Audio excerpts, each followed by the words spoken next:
Welcome to History's Shittiest Debates and Podcast. So today's discussion was with Julius. Now it got derailed. Now it was a bit about veganism. We talked a bit about gender. And if you want to be a part of these discussions live, feel free to join the Vegan Cult Discord room and my own personal Discord room to actually be there live during some of these discussions. Now, this was one of the most difficult conversations I have ever had, and it was very philosophically challenging. And this is History's Shittiest Debates and Podcasts, number 3. And here we go. Alright, so, do you want me to put out... Do you want me to... What's that? I can put out an announcement and we can go into the serious discussion or, well, the debate chat, but there's just going to be whatever you want to do, dude. I think it's fine if we just have a little discussion, just you and me. Alright, so... Yeah, I'm not really concerned. If you want an audience, that's fine. If you don't want an audience, that's fine. Alright, so, basically, I guess, we can just have a free-flowing conversation. We can change the subject if we both agree on it's time to move. So, you can, also, like I said, it's recording, so if you want to explain your position to not only my audience, my subscribers, but also just to me as well, then you do amazing custom edits to make it seem like I want to just murder puppies for fun. I mean, there you go. I'll just give you the sound bite so you don't have to edit my words. Hold on. So when I do a fucking edit, the only thing I'll edit is sometimes in facts. So if somebody claims something and if it's false, I'll put it in a fact. Yeah, I'm joking. I'm just saying that. I know. I'm just I'll just give you the bad sounding sound clip so you don't have to edit it together. Don't worry. It's okay. Yeah. But I give no fucks about how I look. Essentially, I don't care if I look bad, so that's fine. All right. So yeah, if you want, you can give your opinion. On what? If you want to, I said you can give your opinion. Yeah, cool. I will. So on the subject of veganism, so the subject of veganism, animal rights, and personally, just give your perception, your opinion. I think people can be vegan if they want, but it seems to me that essentially it all boils down to whether or not people are just particularly empathetic towards animals or not. While the argument can be valid if you assume the premises, I don't think the premises are necessary. There's nothing necessary about about the assumption of those premises of vegan argumentation, right? Which is why they usually try and argue it through something like health or something like global warming or something else. But none of these are actually pro-vegan arguments. They're just reduction of animal eating animals arguments, but they don't actually result in veganism. That's my overall opinion. Do it if you want, but there's no actual strict moral reason why one ought to be a vegan. I mean, so what you're just saying there's no objective reason for anyone to be. Yeah, I essentially think right? I essentially think it boils down to the differing. I think it actually boils down to just personality differences, or some people are very empathetic towards animals, some people aren't as empathetic towards animals. Some people just have very the way people project their empathy into the world, I guess in terms of personality and psychology, is very different from person to person, and I don't think there is a correct way someone should be empathetic, and that's what vegan arguments seem like to me. It just all seems like appeals to empathy. Yeah. Okay. Yeah. I mean, to some extent, there I guess will always be some level of empathy when you're trying to get someone to empathize with something else. But I kind of see what you're saying. Do you think? Are you saying that it's overly empathetic to the point where the appeals don't have a logical frame, or do you just think it's? Are you? No, I mean, it's not that it necessarily. As I said, some of the vegan arguments can be valid. So you'd be like, okay, well, my goal is to reduce suffering, unnecessary suffering of all living beings. If we take that premise to be true, some vegan arguments can make a lot of sense, but there's nothing to suggest that I should have to. Well, why is reducing unnecessary suffering bad? I could just argue that, I don't actually have a problem with unnecessary suffering, right? That sounds unempathetic, but at that point, all you can do is attack my character, right? All you can do is be like, well, that's really cruel, that's sociopathic of you. That's just a character attack at the end of the day. There's nothing that logically, yeah. To some extent, I guess you could criticize, you could attack the character, but to some extent, I think there's lots of other things you could do. You could try and convince someone to change their position logically. Or you could try and, but there's no logical reason. There's no logical reason. But even if when you're creating a thought experiment, all you're doing is appealing to moral intuition. No, I wouldn't just say that. Like, it's not just moral intuition, it's also your own interest at heart as well, to some extent. I mean, egoist arguments can get very dangerous. I'm not necessarily an egoist, but yeah, I kind of see Well, what you're saying. self-interest is egoism usually. So if you I start arguing mean, self-interest, to so some like, extent, like there's a whole saying, altruism is selfish. no, I agree, right? That's called enlightened egoism. But then even under like enlightened egoism, like technically you could make an argument against like an altruistic. So like a hypothetical experiment, even against altruistic egoism, it's like, okay, well, like let's just say you could like, if you I'm going to create something really absurd. Okay, I essentially you get $10 billion if you sexually assault this person, and you know they don't care. It's just straight up fucking sexual assault rape, right? But you're never going to face any consequences for your action whatsoever. Mm-hmm. So even though you essentially harm this person, you essentially get rewarded for it. So it's basically entirely within your self-interest. And after this person, like you will never face any kind of consequences for it, right?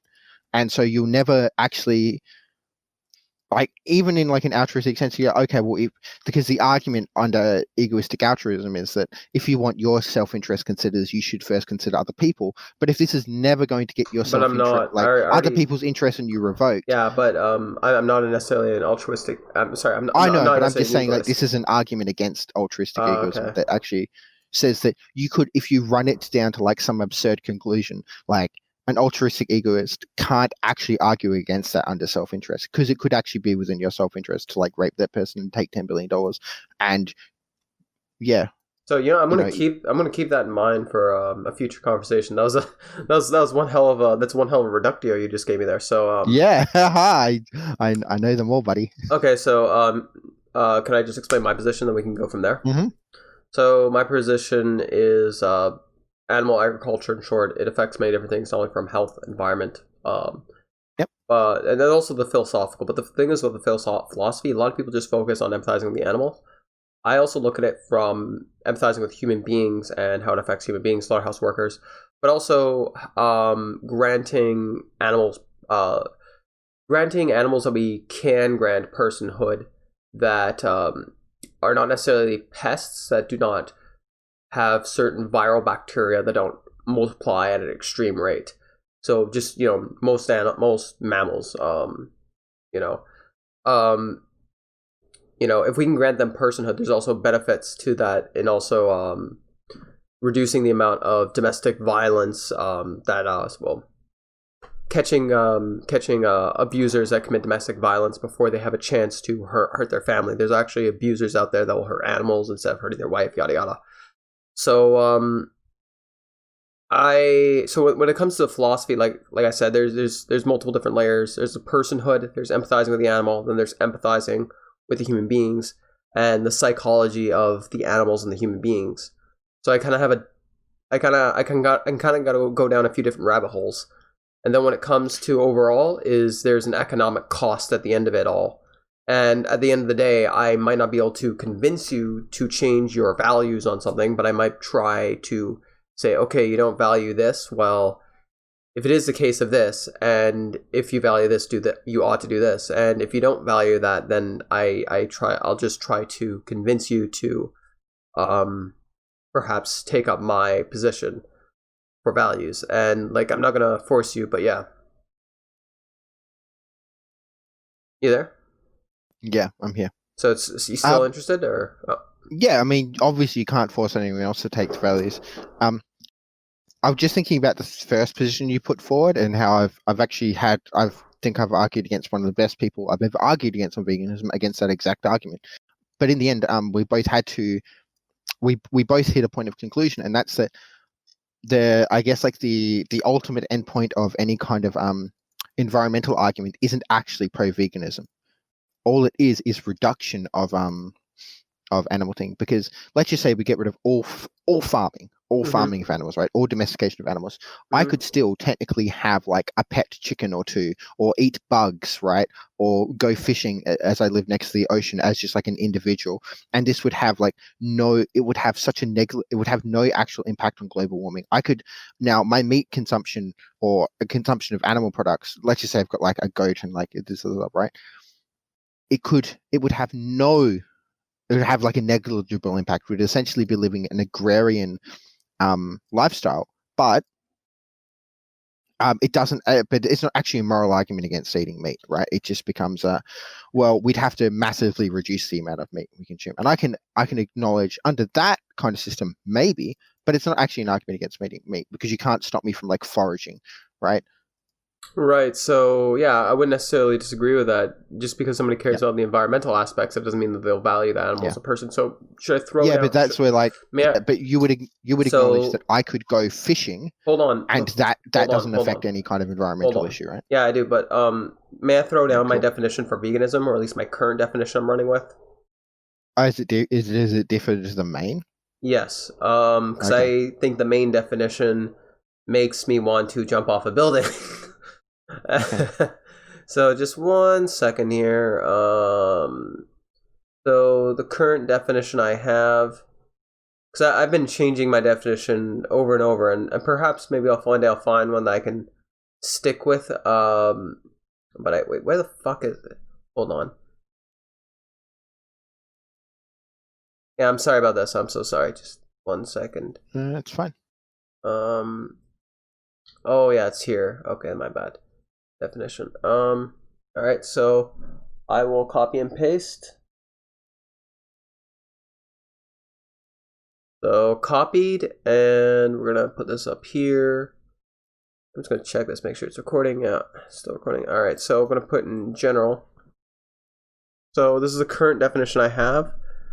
Wanting to decrease animal-based products and services while trying to replace alternative non-animal-based products and services, period, with each vegan having their own personal philosophy and way of life for reducing harm and uplifting rights, while trying to act in line with one's value of animal life and rights. So that's my definition. So basically, yeah, obviously, if I talk about Could you environmental... paste that definition? Sorry. Oh, it's in general. I already did. Okay, cool. So, yeah, I have this in my archive, my definition. So this, like I said, most definitions I usually find some holes or some issues, and I keep evolving it and changing it. But I think I like this one right now. So at the end of the day, I'm trying to convince someone of this, and I use environmentalism as something if they value. That's a plus. And then if I can push them to value some other stuff, then they ought to do this. So I agree with you that environmentalism alone isn't going to push someone to necessarily change their values of personhood. Although, yeah, I guess like a bit of a linguistic problem I have is I think it's fine. You can redefine this, but like it's a redefinition of veganism, right? At this point, this technically isn't what veganism is, and it's like HSD veganism, right? It's like you have been like, okay, it's not the same thing. It's a different idea than what veganism is. Essentially, is yeah, sure. If you want to say that, that's fine. But to me, the official definition from what definition are you using? May I ask first off? Well, I would use like the mainline definition.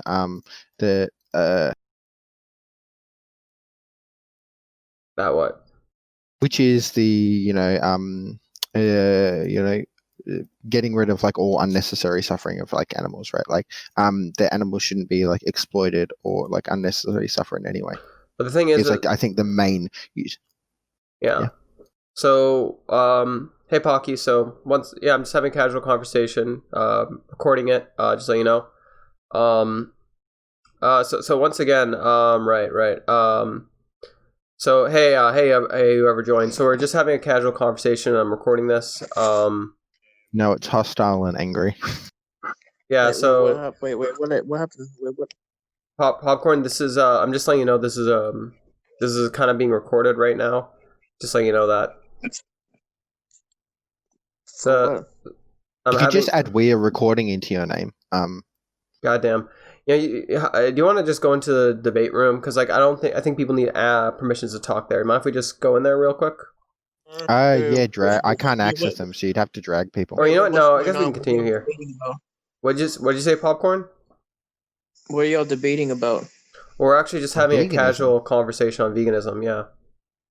Oh yeah, I'm a vegan. Hello. Are you serious? Whoops, I Yeah. accidentally left chat. Oh, okay. Yes. Yeah. No. Yeah. Okay.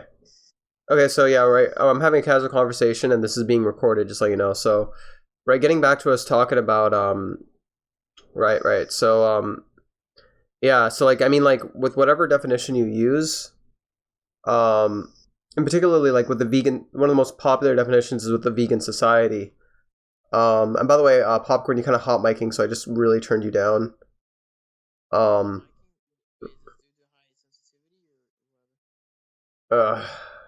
It means you should probably Just turn on push to talk. Yeah, maybe put on push to talk, dude. Yeah, the reason I'm picking your definition is like I'm willing to accept your definition for sake of discussion, but I'm injecting a bit of philosophy in here again, which is linguistics, right? Like linguistic philosophy. Wittgenstein, who's like pretty much the basis of like linguistic philosophy, has pointed out that private language is incoherent. Now you've shared what you mean by it, but the way we define words is intersubjectively. We agree on a definition of word. When someone changes the definition, it means it's a completely separate idea. So that's why. Yeah, I get it. I'm going to assume anytime you say veganism at this point, you don't actually mean veganism. You mean HSD veganism, because it's a separate idea from what normal veganism is. Well, linguistically. Well, I'm very touched. I mean, I'm not trying to patronize. Yeah, so I mean, like, first off, I mean, like the vegan society. There's a lot of other definitions out there where if you take certain definitions, you can reduce them to terrible absurdities, and and the other thing too is if a definition, in my opinion, doesn't really suit what's happening, or if it doesn't actually perfectly describe what's happening, then there's a need to replace it. So that's just kind of my perspective. There can be, but I can understand that, but that's more like about a descriptive versus prescriptive view of language, which is like another topic, and that's fine. But for sake of argument, like it is the case currently that your definition is not the mainstream one, and it differs from the mainstream one. Yeah. Okay. So I just have to make that distinction because I need to be very careful that I'm arguing against your idea, not mainstream veganism. Mm-hmm. Okay. Or I'm exploring your idea, not necessarily arguing against it, but whatever, doesn't matter.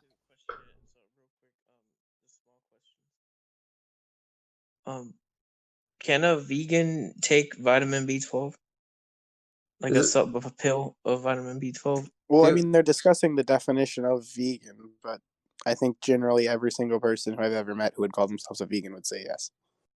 Yeah, you should be taking a B12, dude. And yeah, definitely do that. Are you new? Are you new to veganism, dude?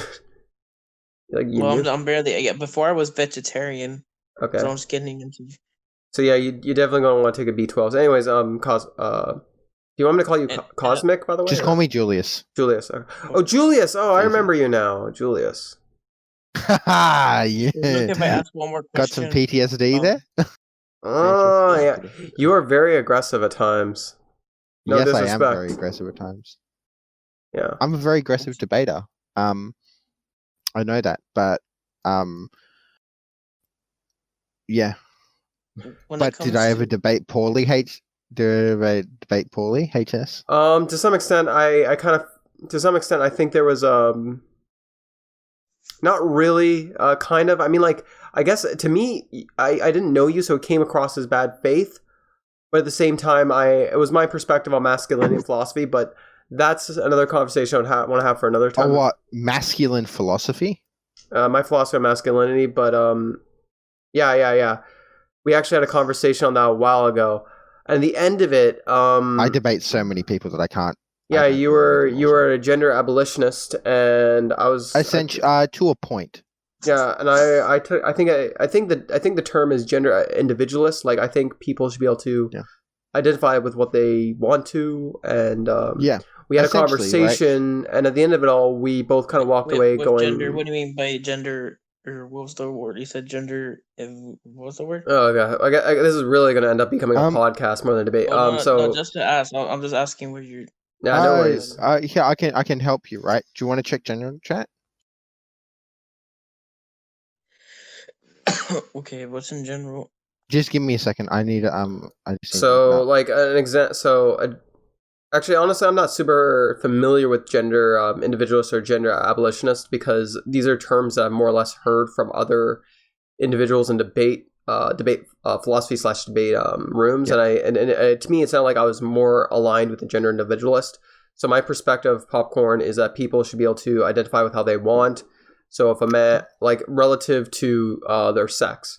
So if there is a man who is homosexual who identifies as a woman, and if he likes wearing dresses, and if he hangs out with the girls, fine. He's more feminine than he is masculine, whatever, call him that.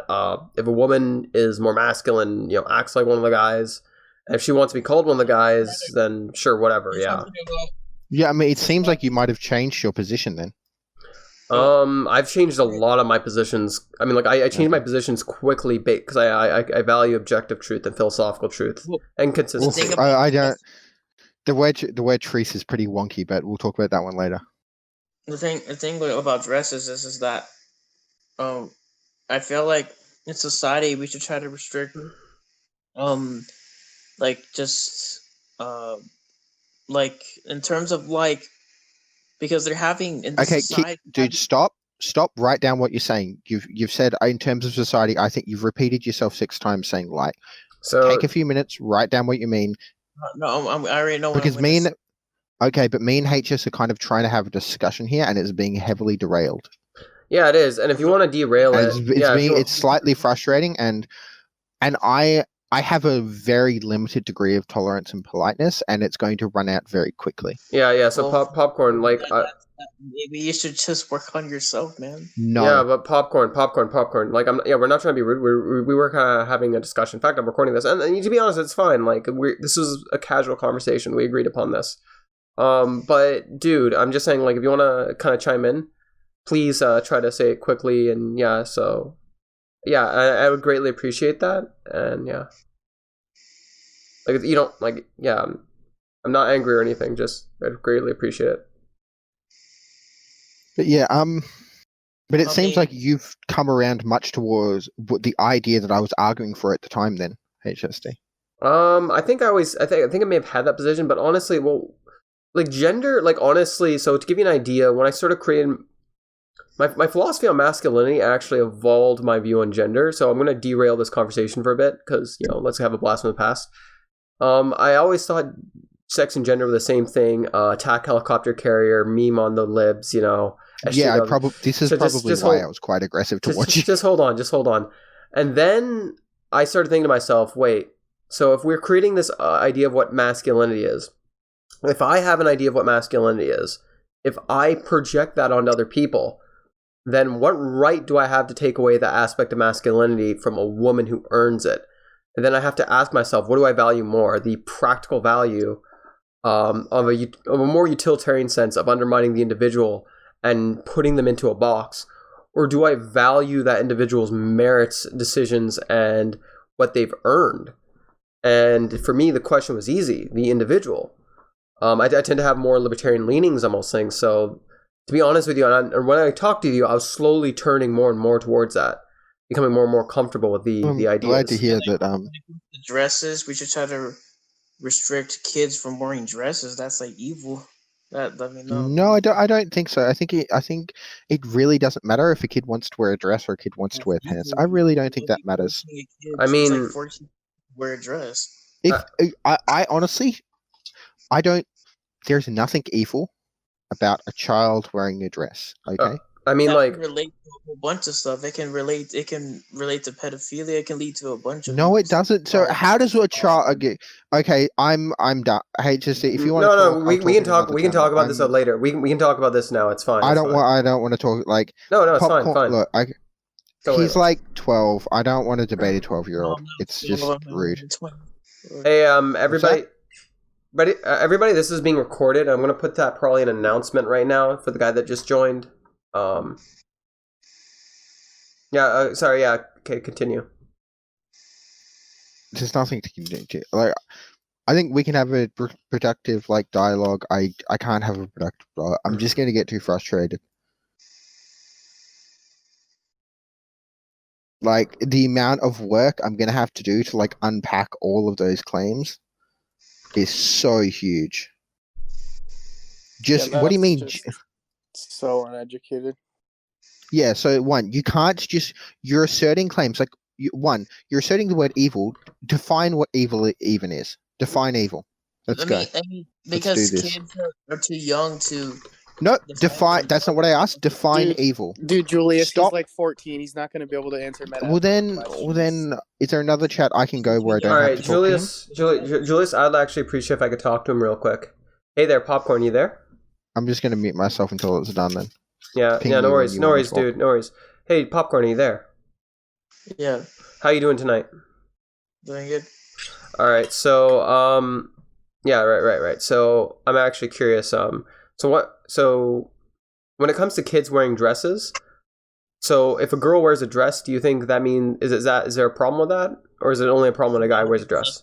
But if you make it where like a guy wears a dress, then you're it's like it's like brainwashing. It's evil because they're not smart enough to know what they want, Have you ever and you're forcing. It's like forcing like someone to do something that's just uncomfortable.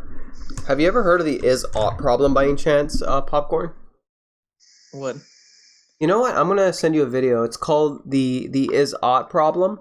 So if it is the case that a kid's wearing dress, we ought to assume that their mother and father forced them to do it. I mean, what if a kid really wanted to wear the dress? You're creating an assumption. So hold on. No, no. You can let me finish. I can let you finish. You can let me finish. So whenever there is a fact, there's a difference between facts and values. So I have to draw the distinction between facts and values. Do you understand that? What are you trying to say? I'm saying there's a difference between facts and values. For example, if a kid wears it, if it is, hold on, if it is the case a kid wears a dress, did you hear that statement?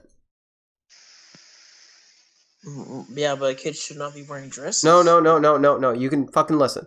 If it is the case a kid wears a dress, and if it is the case a kid wears a dress, and if the parents are forcing that kid to wear the dress, we ought to assume that's we ought to assume that's child abuse and we should take the kid away, or we ought to take the kid away is a conclusion. So if it is the case that a child wears a dress, and if it's the case that the child really wanted to wear the dress and fought tooth and nail to wear the dress, ought we still assume that it's child abuse? If a kid wanted to wear a dress, then I would just be like, whoa, like you're not. It's not the right mind. You're not in the right mindset. I mean, it's not. So Popcorn. I mean, like statistically, like most people where their sex is male, they're going to act masculine, such as myself. With women, most women that are females, women, bitches, hoes, whatever, they're going to act feminine, right?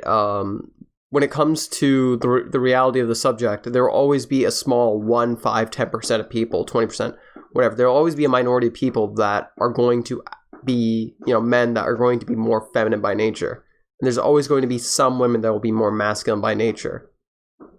That's just a reality of existence.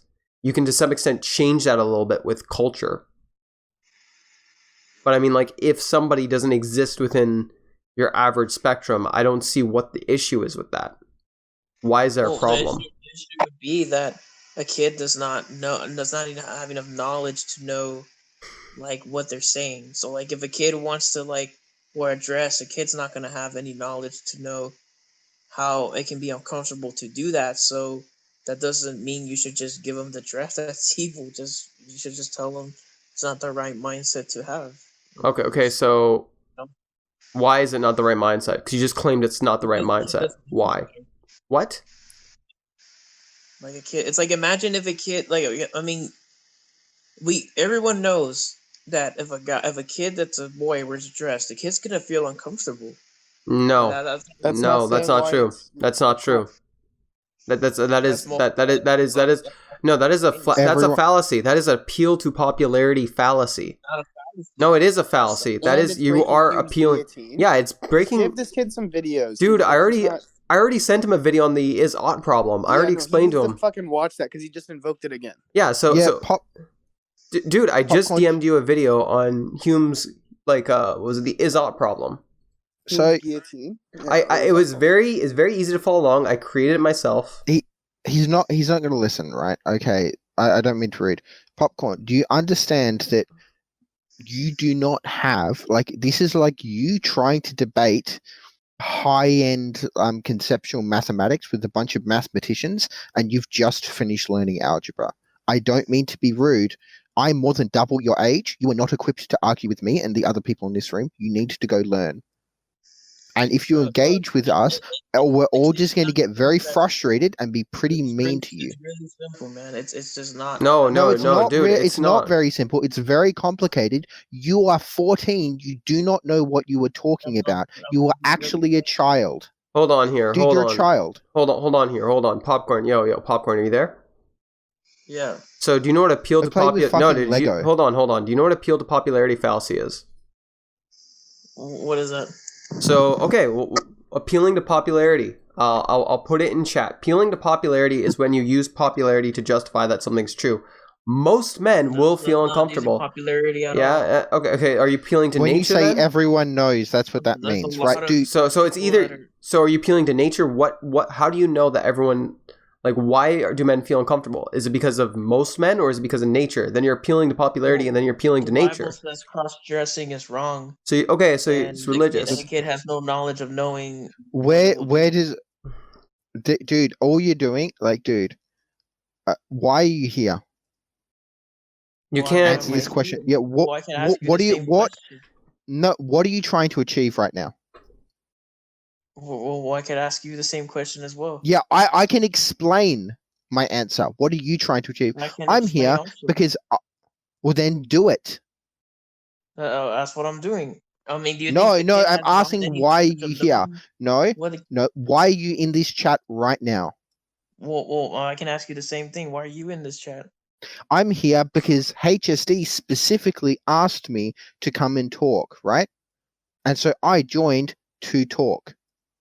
Well, he specifically asked someone, he pinged me, let's talk. So I came here to have a conversation with someone that asked me, which you've interjected with, interrupted, and derailed. So why are you here? Because you've actually been I don't know if you have some kind of social developmental disorder or something, but you are displaying a distinct lack of understanding of social skills. Popcorn and interrupting is normal. I don't get why. No, it is not. It's socially all the time. Dude, people interrupt you at a certain point in a debate if what you're saying is extremely irrelevant and if it's detracting from the goal of the conversation or just a serious philosophical discussion. Like people, like, for example, if I make up a lie or if I straw man you or if I use really illogical reasoning, like, for example, you said that, well, in the Bible it does this. Well, we're not Christians. We don't follow the Bible. I don't. In fact, I lean more towards anti-theism and atheism. I don't believe in a God, and I don't... Hold on. I don't believe a God will justify something. For example, if my God tells me in Islam it's okay to go fucking blow up a goddamn building and kill 10 people and scream Allahu Akbar, is that then justified? Now, I'm not saying all Muslims do that, but I'm saying they use that exact same divine command theory. I'm a Christian dilemma. That's very close to a pastor, so I'm a serious Christian. Okay. So Burn up Euthyphro, this kid. Yeah, like this just invokes Euthyphro dilemma. Like, dude, you do not understand what logic or critical thinking is. You don't know it. So how do you expect to come in and have a debate with a bunch of people that are using logic and critical thinking as their basis? Okay, so all right, so let me ask you this. All right, so what do you mean by I don't have logical or critical thinking? So I'm saying you do not understand what is called the field of epistemology. Do you know what epistemology is? So popcorn. What is that? Popcorn. It's the study of knowledge. It's how we know things to be true. The laws of logic. Formal problems. The formal problems with logic. the logic raises things like the Gettier problem, justify The true laws of belief. logic. Yeah, the laws Oh. of logic. Logic has laws. Do you know that? So what do you mean by what logic are you saying I don't have? Like popcorn. Oh my You don't God, have an I- understanding of what logic even is because you need to know all these things to be able to apply logic. Yeah, like Otherwise, all you're Are you doing sure is about appealing that? to your yes. popcorn. Okay, so like I I'm barely sure. I barely understand like philosophy. I have a bare minimum, just enough to be able to have these complex conversations. But for me, it was, at least a good few hours of, watching videos, reading, learning about different fallacies. I mean, popcorn. A fallacy, by the way, is a mistaken belief or a reason to have a mistaken belief. Now, It's a formal mistaken yeah, I was going. it's a formal mistaken logic. So there's a formal mistake and Yes. informal mistakes in That's logic. that's a better way to say it. I was going off the Google definition, but popcorn. What we're trying to say here is we're using philosophical terms, and you don't understand. You haven't actually given it any time. And like, have you ever seen a conversation with an argument with your mom or dad? Like, have you ever had an argument with a family member? Yes. What about it? Be real here. When you see most people arguing, do most of them actually like sit down and have like a legitimate conversation tracking their reasoning and the reasoning behind it? Or do they just yell, scream, and say how they feel? Well, it depends. I mean, to be honest. That's not what he asked. He didn't ask for it to depend. He asked, what do you most often see? Yeah, what do you most often see? Well, yelling and arguing, if the argument's like intense, yeah. Okay, so when it comes to like philosophy, even if it's intense, there's usually tracking of logic, reasoning, and sometimes even psychology. Sometimes that even comes into play. But the thing, psychology comes into it a lot. Yeah. So, popcorn. My whole point that I'm trying to say here is, you actually haven't really looked at any of this. You haven't challenged your belief system at all. And you're just coming in. Yeah, you're coming. No, you don't. You're coming in here. Yeah, but you're coming in here. I know a lot about this. Yeah, but you're no, you're, dude. you're, no, you don't. You're not, dude. pastor. Hold on. Yes, I am. I attend a church meeting, and I'm currently close Dude, to. you were pissing your pants 5 years ago. Dude. I don't care if you're a pastor or not. Like before earlier, when you said God, you were appealing to him as an authority. Like you have to understand the how people recognize authorities and when they do and when they don't and why it's legitimate. And like that's exactly why I made my point about like Islam. Like, or for example, let's say if a Christian goes and bombs an abortion clinic, is it then justified because he found some sort of text in his holy book that justifies it? Because there's killing in Judaism, Islam, and Christianity. There's no text in the Bible that justifies that at all. There's nothing that. I don't know. I doubt it. Is this a debate server or a daycare? You guys gotta read the Bible. I don't even know. No, I've read the Bible front to fucking back, and I've been confirmed in 2 different sects of Christianity. I mean, like, if Pocky wants to give me Pocky wants to try and confirm what I was saying, but popcorn, all I'm saying is, let's say if there's some Christian out there where their religion different to yours, where it says they can go and bomb a fucking abortion clinic, or maybe it doesn't say that. No. Let's say let's just hypothetically. We're hypothetically saying if his religion says he can go bomb an abortion clinic, because we're gonna be real here. We're gonna say that yours has nothing bad in it, which is, in my opinion, bullshit. But your religion's great. Sorry, go. Your religion's great, whatever. In this hypothetical, someone else's religion, hypothetically, it says they can go bomb an abortion clinic because, God told them to do so. Does that therefore justify their behavior? I mean, like, that's other beliefs. That's not the Bible. It's not associated. No. But it's appealing to the same authority. The reasoning. So if it is the case, people are having abortion, and if it is the case, no. If it is the case that my Bible tells me to kill those that kill babies, I ought to go bomb the abortion clinic. The Bible will never. That will never happen. If it is the case, if it is the case that kids are wearing dresses, boys are wearing dresses, and if the Bible says to not cross-dress, no. If the Bible says to not cross-dress, we ought to prevent men from doing. We ought to prevent boys from wearing dresses. Like popcorn. What I'm saying is, in both scenarios, where the logic comes from, it all comes from an authority, God. Does God justify it? I'm just simply asking a question. God's all knowing. When God says not to cross dress, God knows what's best. I mean, like, Um, God's all knowing, but any people are killing each other in his HSDP, name. if I could just say something for a second. Go. Anyone else that wants to not talk to Popcorn, I'm going to go to the other channel. I refuse to be in the same room as him going forward. I mean, like, Hey, I think I'm gonna finish. HSD, if you want to It's your continue, it best seemed like you're having a friend. great discussion with Julius. I can try to talk to Popcorn if you want to continue that. It seems far more So productive. right, like Popcorn. I gave you a video. Go watch. Click on that video. Just watch it. It's 5 fucking minutes. It breaks down the difference between values and facts. Conclusions and actions versus values and just facts. Just give it a look. Kid doesn't know any better. Just That's give. the thing I'm trying to tell you. Pardon me. A kid is not gonna know any better. Like if a kid, even if a kid wanted to wear a dress, like a boy wanted to wear a dress, like, a boy's not gonna know any. I could say a boy doesn't know any better whether he wants to have his shirt off or not. I could say a boy doesn't know any better if he wants to drink. I mean, like, why does he not know any better? It comes back to God. There's a lot of areas where like they actually do. Like they'll have. No. You answer the question. Why does he not know any better? It's because of God, isn't it? Well, I was watching a video of them having no. Just it's a and simple they're all question. wrong, and it really looked like pedophilia. Dude, no. I don't care. I don't care about your feelings. I asked you a simple question. Not feelings, No, this is your facts. feelings. This isn't a fact. No, dude, it is a feeling. It is a feeling. I'm just asking you to respond to my question. Dude, no. I'm just asking you. I'm just asking a question. You told me something that they don't know any better. I'm just asking why. It's not right, dude. It's just not. Hey, all right, whatever, Julius, dude. I'm gonna go. I can continue with him if you want to talk to Julius. Yo, Pocky, my homie, my nigga. Thank you. Yeah, I got you, bro. Yo, Julius, sorry about that guy. Hey, what's up? That's all right. It's not your fault that that people think Discord is a daycare center. So yeah, if this happens again, we're gonna go into the debate room, and I'll just mute anybody that comes in there, and we can just have a nice, flowing conversation. So, on the bright side, that my conversation with Popcorn Guy is going up on YouTube. I already told him, and he continued talking, so he's gonna get to look like an idiot on YouTube. So I'm gonna.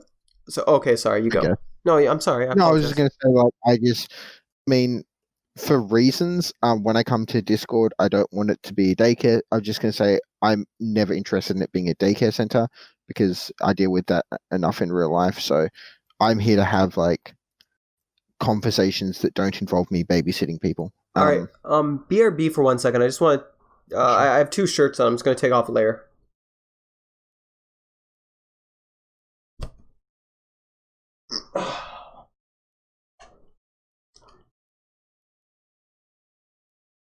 So, mind if I at least summarize my changes of views when it comes to masculinity since I've talked with you last? Yeah, sure. I imagine it's going to be.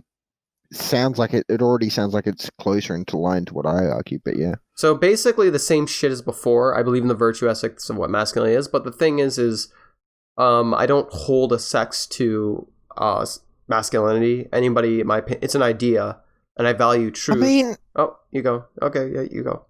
Sorry, I was just gonna say at that point, like that's fine, but it's basically saying these things are good, right? But I think that.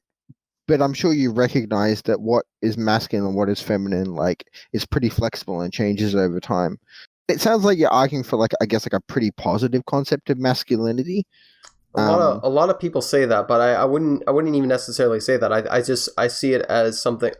Like my channel, like my goal mission statement is that when people say to be a man or to man up, it's generally an appeal to authority to an individual. My mission statement is to project out there what I believe to not only be compassionate, progressively improving society, understanding, but also to be able to give men an ability to build themselves rather than to have someone tell them how they should do everything. So, build virtue, and then you can build whoever you want to be. I'm not telling you to go drink beer to be a man. I'm not telling you to go race cars. I'm not telling you to, fuck hookers or, choke hoes. I recommend to choke hoes. That's good. Jokes. That seems... I guess like the only like real response I have is it's a touch arbitrary where like yeah sure but I don't think those some of those traits are definitely not exclusive to masculinity, right? So. In certain contexts no, but I don't really want to go deep into it, but in short, I've sort of, the more I've philosophically thought about what gender is, I've sort of become more and more comfortable with because I think even when I first talked to you, I was comfortable with the fact that gender is to the individual, but I don't. What was it? I think I've just become more comfortable thinking about it because I think the more I've thought about it, I think it actually is a logical truth because once again, like I said, certain people, their natures are going to be different. You know, I'm not. I mean, like this is what like I immediately objected to with that dumb kid. Is like I think that if someone wants to be able to, I would actually really like to live in a society where I could actually like wear a dress with like no negative feedback. I think that'd be great. I think it really sucks that that I have to face like kind of absurd social consequences because I'm male and I'm expected to adhere to a certain set of things. I think it just seems really unfair to me. Like the more I've thought about it, like I've already expressed I have a slight attraction towards men. I just see homophobia as one. I see it. Yeah, I see it as bullshit, but I see it as I have more than a slight attraction, but then I generally have an attraction towards. Well, I don't really have a preference. How I put it. Man, are you pan or bi or? Technically pan, but it's too pretentious, so I just say bi. Okay, so well, I mean, like, I'm not gonna be like a dick here or anything. My current partner is female, like biological female, and has been, I've been with them for years. But I've actually primarily been with men, and I've at least considered dating trans people several times. It just because of distances, it never came to fruition. Yeah, so Rokon just DM me. Yeah, I wouldn't mind talking about that another time, but could you say it one more time, Julius, for me? I said that I was just like on a personal level, like my current partner is female, but other than that, I've mostly dated guys or slept with guys. But and I've very much did consider dating at least a couple of trans individuals, but it never came to fruition just because of timing and distances and other things. So yeah. So like really, I have ultimately no preference. So like I actually I don't really have much of an emotional reaction to homophobia, but part of it is perhaps because I'm mostly straight. So I think the term's called heteroflexible or slightly bi, whatever, mostly straight, whatever you want to call it. But yeah, my perception of it is homophobia is sort of like in and of itself to some extent is just a selfish gene of your parents trying to force you to reproduce. It's either that or it's either that or it's an advantage to a militaristic, more fascistic mindset where basically under extreme intense circumstances certain individual rights might be limited. So for example, if we're in extreme war, protecting the women is kind of a must because then they can give birth to children, men can have multiple kids. But honestly, when I see homophobia, I just think to myself, maybe if I just if I can just keep talking to this person, I think I could probably get him to realize that it's I think I can get him to realize how arbitrary it is. And once again, I'm not defending homophobia. I find it interesting when I think about it from an evolutionary standpoint. Like, why did it exist? Again, it does. Obviously, I just don't. We can look. I think there isn't just one reason why different. Like, there's going to be all kinds of different reasons as to why. I don't think there is a universal answer to that. I think why one person's gay could actually be different to another person. But as you know, I don't think it actually matters at the end of the day. Yeah. So, anyways, getting back to what I was chatting about. So where was it? So going all the way back, we were talking about veganism. Okay. So I think something I remember something I wanted to say. I'm not sure. Did you want to say something on veganism, or should I lead? May you lead? No, we were mostly just discussing it from a linguistic. I was mostly just pointing out that every time that we refer to veganism, we're going to be referring to your definition of veganism, which does differ from the mainstream. We can just say HSD veganism. That's fine. No, I just say veganism for sake of. I'm just clarifying when we do say veganism, we mean your version of veganism, because otherwise it's just a pain in the ass to speak. Keep in mind, like, I read probably more about psychology and studies than I do about philosophy. So I'm probably not as educated as you on philosophy. So that's hard to debate meta ethics then, because meta ethics is only philosophy. I'll find a way, or I'll get slaughtered. Whatever. That's fine. I don't really care. Yeah. So anyway. I hate reading any philosophy, dude. Philosophy is garbage. Yeah. No worries. Yeah. No worries. Jeez, are you serious? You hate reading philosophy? I mean, I don't hate all philosophy, but yeah, I fucking despise reading philosophy. Okay, so philosophers can't write. All right, so jeez, I didn't look at that. I mean, like, I'm illiterate as hell, so so getting back to what I love reading. I just despise reading philosophy. Okay. I love reading fiction and stuff. It's great. Okay, so getting back to what I was talking about when it comes to when it comes to our philosophical understanding. No. So to the universe in and of itself, I mean, like, there is no universal value why you necessarily need to be vegan, but I mean, like, to the same time, I could also say there's no universal value to the universe why you ought not to rape a child, but I still think it's an insane absurdity to rape a child. So I mean, like no, but then that point is so. But then we're engaging what's called social contractualism or moral fictionalism, right? Mm-hmm. So social contract. And I could. Okay. Yeah. Yeah. So we form social contracts about what that. So it would be like, hey, it's in society's majority preferences for children to not be raped, so we're going to make it so that children cannot be raped without punishment. And so you get something that's called like social contractualism, or that's rule utilitarianism, right? Right. Yeah. So I think, but that's why we do it. It comes down to preferences, as you said. Okay, I apologize. I really should hold back a little bit. You're giving me plenty of room to speak. So, I said I apologize. For almost cutting you off. So moving. That's right. No, I don't really. So moving the conversation forward. Yeah. So moving the conversation forward. So, like, do you particularly? I think we can talk a little more from the philosophical aspect of it. Would you rather talk about something else? Would you rather talk about how their environment? Talk about anything, dude. Okay, so doesn't faze me. So I mean, like, do you value human well-being? Just curious. To a point, like, not.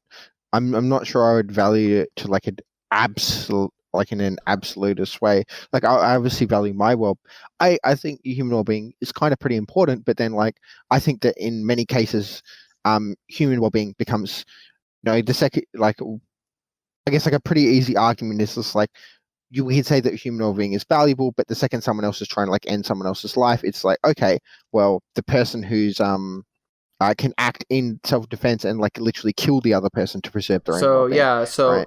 Human well-being is pretty easy argument. So long as nobody is so basically human well-being is important so long as nobody's trying to harm someone or creating a justified reason to revoke that value. Would you agree with that statement? Just curious, or no? Reasonable, but I think yeah, I'm just. But then like I guess like another example is like generally I'd be for things like euthanasia, right? Which is technically pretty anti-human well-being, right? It's literally the ending of someone else's life. It's literally the ending of like someone's formally committing suicide, right? Like a medical suicide because of that is literally anti-well-being. I mean, to some extent, it depends on how you turn, like. Because like if somebody's suffering, no. If somebody's suffering, hold on. If somebody's suffering, you could still make an argument that you're valuing well-being, by euthanizing them at a certain point. No, you're not valuing well-being. They're dying. Like determination of well-being isn't well-being. Let me determination of a life is necessarily anti-well-being. Okay, so I think what I said earlier was incredibly lazy and stupid. Now that I look it over. Okay. So allow me to try and explain it one more time. So do you value increasing human well-being and decreasing suffering within the reasons of your framework of justice and ethics? To degrees, not necessarily absolutely. Okay.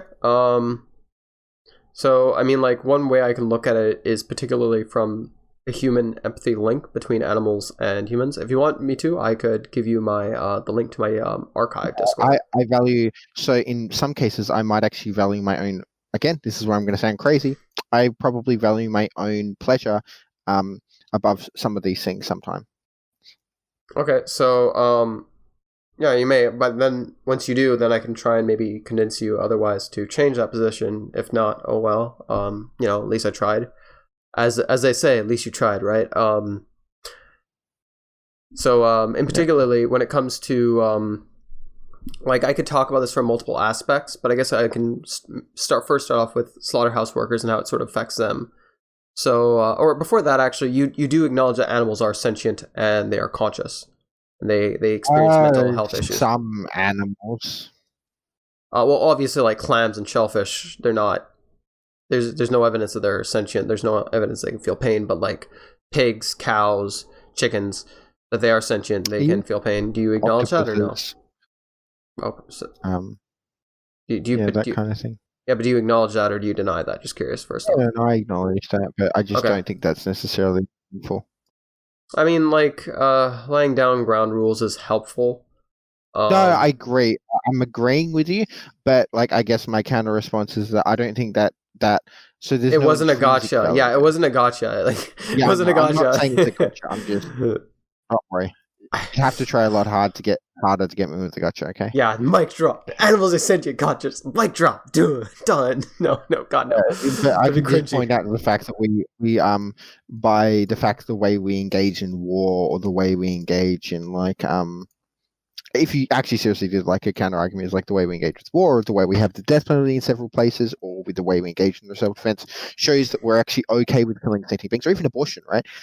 Is a question about late-term abortions or something like that or other things, euthanasia.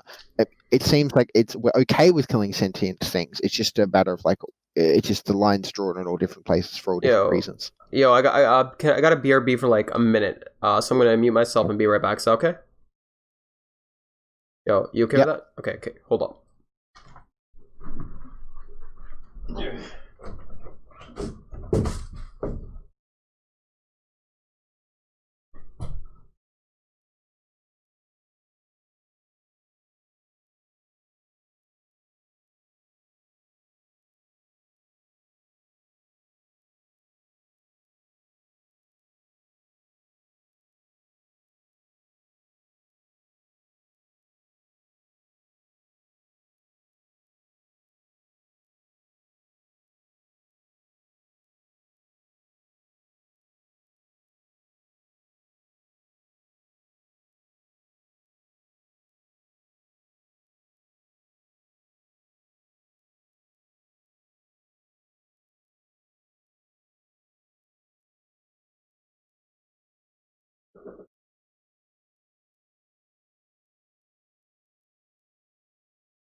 Hey, I'm back.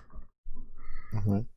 Okay, so right, once again, that wasn't a dunk or anything. I just may as well establish ground rules because if you didn't believe it, then may as well start there. Yeah, no, don't worry.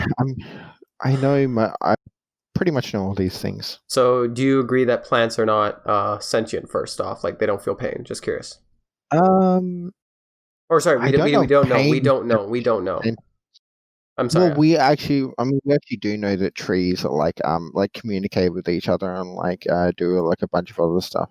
Yeah, but we don't necessarily we don't necessarily know if I don't think we define it as sentient, but I think it is actually agreed that something like trees are conscious at least. I could send you a study on that one. I do not believe that it has been proven that trees or plants are sentient. No, I didn't say sentient. I said conscience and consciousness and sentience are two different things. Do you have any studies for me to actually read that? I could find one. It's just, as I said, it's not meaningful to me either way. Okay. I don't like. I can concede it because it doesn't change any of my positions. Okay, so forget about. Okay, in that case, we can drop that for now. But once again, if you can find anything on the. It, but, yeah. So in my video, so in my video, I'll probably put my link about the whole plants not being sentient thing. But if you have any, if you have any evidence, yeah, if you have any evidence of trees being conscious, or not evidence, if you have any proof that the trees are conscious. Well, I guess okay. So part of the problem is like, are you aware of the problem of the hard problem of consciousness? No. Yeah, we don't even really know what consciousness is. Okay, like where is consciousness? Where does it exist? Yeah. Like this kind of stuff. Like the philosophy of like the problem of the mind. We don't actually have a good answer to. Like we can't actually like prove that the human is like the human mind and stuff like that. Like we have hard problems that we haven't actually solved on an empirical level. Mm-hmm. So that's more of like what I'm referring to. So like by some definitions of consciousness, see if I can find I'll just see if I can find an article on it, right? I'll try and find a study for you at some point. But, I mean, I prefer one where you've at least read the conclusion, by the way. If you haven't read the conclusion, with all due respect, yeah, it's yeah, you can still send it, but I mean, like, I might not read it. Anyways, so moving forward with that, I mean, okay, well, here's like a Yale environment. This is an article, right? I mean, I'll read it, but as of right now, I do not believe it's been proven that trees or plants are conscious. I think there's some evidence where they might be, but I don't think it's been proven. Yeah, so like there's like an article like this. I can find the study, right? But like this is the person who this is the ecologist that was doing she discovered this, right? Like researching the thesis about like how they essentially they do actually communicate with each other. No, I'm aware of that, but as of right now, some people define that as consciousness. I mean, I wouldn't necessarily say that. One sec. If things are connected to each other and if they're sort of working together, it doesn't necessarily mean they're conscious. Well, okay, so consciousness is awareness of internal or external existence. If they're communicating, which this does show, environmental factors, that's showing awareness of external existence. By that definition, which is the simplest definition of consciousness, trees are necessarily conscious. If we really want to go on this hard, I'm happy to not. By definition, they technically are. I mean, like, I haven't heard of that one before, so I'll have to kind of read into it, but at least 1 second.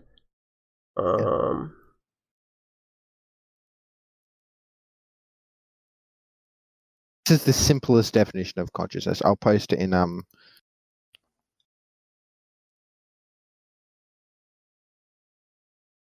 I admit that's the first thing that comes up in Google, and then if you look at all something has to show is an externality, right? Understanding and communicating an externality. And if it communicates an externality from one thing to another, that shows awareness. Okay, so if a clam or mussel that is not sentient does not feel pain, if it reacts to its environment outwards, does that mean it's conscious? So I don't know if a reaction shows consciousness, right? Yeah, but my whole point is that them communicating can be some form of a reaction that in and of itself doesn't actually give them any... I don't know. No, but communication isn't a reaction. Yeah, but I'm saying in this case, it might actually be a reaction. I don't think that's what it shows, but at this point, that's just speculative, right? All right. So, anyways, yeah, I guess we can move on. But in particularly, we don't have to talk about this. Yeah, we don't. I think that you don't. Yeah, but particularly, it hasn't been proven that plants feel pain. Can you agree upon that? Is really what I'm trying to get at. Oh yeah, I'm happy to agree upon stuff like that, but I don't think pain is meaningful again. But okay. Okay, so moving forward, right? I'm sorry for all this really arbitrary shit. I'll cut to the chase. No, this is it. You have to lay down your premises. It's basic debating 101. I have no problem with this. Well, I mean, this is more of a casual conversation, but kind of, yeah. Yeah, it's still basic ideas about how to actually engage. So when it comes to fuck. So when it comes down to it, okay, so particularly when it comes to the slaughterhouse workers, there's multiple health side effects they face, such as penetration-induced stress trauma, and which is a form of PTSD through killing another sentient being. There's multiple other X factors that they have, such as doubling, fracturing personality, and desensitization. I'm gonna move a little bit on to the psychology of the slaughterhouse worker. So I'm just curious, like, I can just grant all these things immediately, and then just argue it should be automated, or point out that like there are other similar careers that we do this, that we tolerate it, like, you know, with like the military or like many other things. I don't think this is like necessarily bad. I think this happens in like a lot of different careers where different desensitization or problems occur. And it seems to me that if we want to change that, you know, we can seek to change those things. Or, you know, maybe they just need better mental health support, or maybe the entire system needs to be automated. We could probably do that now. So, maybe, yeah. But so, moving forward, in particularly, actually, I guess we could. I'm not sure if it would be if it would save money or not. Because if it would save money, they would already do it. But that's a separate argument. Economic arguments are separate to psychological, moral. Yeah. Well, I mean, like, yeah, but when it comes to yeah, but I mean, like, this is when it comes to implementing it, I'm not sure if it's going to happen tomorrow. Yeah, okay, even then, like in the future, that's a separate argument. You agree? Whether or not something is easy to economically implement is entirely separate from any moral claims about the matter. Yeah, but I'm just simply stating that. But particularly when it comes down, fuck it, I'm gonna move on from there. So particularly when it comes to automation, I mean, like in the future, we're probably gonna have lab grown meat eventually at some point, right? Maybe. Well, yeah. So I mean, like, you know, 10, 30, 40 years from now, there might not even really be much of a demand for that in general. But maybe there's not. Yeah, maybe. A supply demand is like a pretty complex thing. Again, this is all like economic stuff. Mm-hmm. But like, but the funny thing about economics is that I mean, economics claims don't have much to do with morality, though. One way of putting it, but I mean, like when it comes to practically implementing it, and the if your perspective on it morally is not practical to the empirical world, then we have to kind of reevaluate. I don't know what that means. What I'm saying is practical to the empirical world. What's so I'm referring. What utility comes from a series of goals, right? I'm referring. So like, I'm referring to applied ethics. So I mean, like when it comes to actually applying. Yeah, no, you can't start with applied ethics. You have to start with like meta. But even then, like, but that's applied ethics is very different to Then yeah, we can argue. Okay, this isn't that an application, but that's not an argument against a meta-ethical position. That's just saying we can't achieve something. Okay, we can't achieve something. That's just saying it's unachievable. But I mean, like, couldn't there's no argument against it. Yeah, but at that point, couldn't anybody just bring up something that isn't achievable as an alternative? That's most of politics today. Most people on Discord argue pointless, esoteric, little cringy political positions like fascism or Marxism or Nazism or something like that. Well, actually, I'm just curious. And it's all garbage. I have no intention to derail, but what is your position politically anyways? Just curious. Something soft. Do you know Destiny? Kind of, yeah. Basically Australian Destiny Light. I'm basically like, I'm basically as progressive as him. I'm a little more left-wing economically, but that's it. Like basically something capitalism is pretty good, but we need to like regulate markets a little bit. Progressive. Like super progressive. Very progressive outside of that. Yeah, progressive capitalist. Okay, so right. Very progressive, like super progressive liberal, basically. Okay, so moving forward from there, right? What was it? Fuck. But okay. Yes. So moving forward from there, right? Right. Because I said like we're talking about slaughterhouses, automation, killing the pig. No. Okay, so right. So when it comes to like military and police work, I think it's more justified because we do inevitably need those positions. Just Like, police, but well, actually, we don't need. There's that word. What does need mean? let me find a good definition to suit that. Because I know it. I think I know. Because need, again, it's to a set of goals. Technically, we don't need it. We don't need to live. We can all just keel over and die. So what you need to do is define the goals you're talking about when you say the word need. So require something because it is essential or very important. I think that is Essential to what? Pardon me?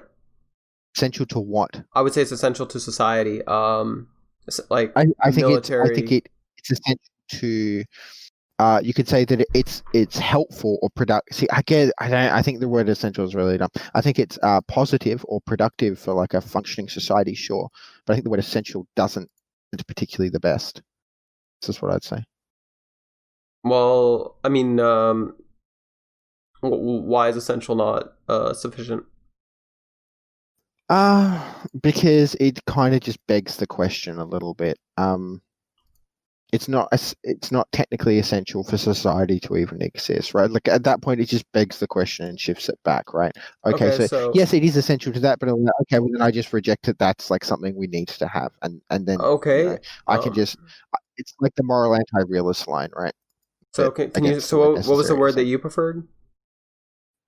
I would just say that I guess I try and avoid absolutist statements, right? Because I think it's just really dumb to. Okay, well, a better way. Okay, I would say that it's just really productive or it's really beneficial for a society to have those things. We can just say that. Okay, so it's no, I no, because I do think it is essential for those societies to have a military, police. I think military part of the structure of societies, but I don't know if it's essential. Now, maybe not necessarily through the government or whatever, but it is essential to have some means of defense, some means of police, some means of ambulance, some means of firefighters. I'm just saying, like, when people get PTSD from these certain jobs, regardless if it's highly beneficial to society or essential, I think there is a justification for that because of how highly beneficial it is. I mean, but again, this is kind of like arguing but these values. Again, there's a lot of jobs outside of police and military, and also what we do with the military is actually pretty far from essential, right? It's pretty much not essential. In the military, most of that PTSD comes from invading other countries, right, and getting involved in combat. That's pretty non-essential, right? The PTSD doesn't come from being in the military. The PTSD comes from being in a bunch of fucked up positions, like being dragged into a bunch of fucked up conflicts. So if there's a police state in some country where they're shooting a bunch of fucking people because of their skin color, race, or whatever, or whether this be South Africa, the United States, whatever community is disproportionately facing violence, I'm not necessarily saying the actions of which these organizations are doing are always justified. I'm saying having them there is justified. I think they're justified, sure, but that's a pretty different position. I mean, but again, I think that, they're justified by what? The social contract. Okay, so what actually justifies them? This is a good line of argument. What justifies them? What underpins them? In particular with the military, it's means of defense against an invasion or against coercion from another nation. Yeah, and what? Yeah, but why does it? I think it's all a representation of the social contract, yeah? Or it's a means of defending the social contract, right? It helps ensure and defend the social contract. Well, that's one way of looking at it.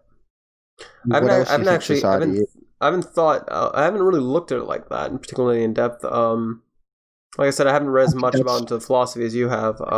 Pardon? Well, this is political philosophy, right? I think that's what society is, and I think to kind of argue against that is, I'm going to argue that's kind of really hard to argue against, because at that point it's just like, okay, but then if a society but then it's essentially a society selecting for what it wants. But then if it selects to have abattoirs, right, and it clearly does, otherwise we wouldn't have them. Anything we don't want, we try and force underground, or we force it to be illegal, right? So something like, so drugs is a good example of this. Dog fighting is a good example of this. There are people that want to do it, but the larger portion of the social contracts disagree, and so we try and punish it. Pedophilia is a good example of this as well. We're just like, yeah, we're not comfortable with this, and we make it illegal, right? That's one way of practically looking at how it exists. Yes. Yep. Okay, so moving forward from there, when it comes to slaughterhouses, I don't necessarily see the justification for it. The justification when it comes to justification for anything we have in society. We selected. No. I'm saying the justification for you as an individual to go buy it. I'm not appealing to popular. So depending on social no.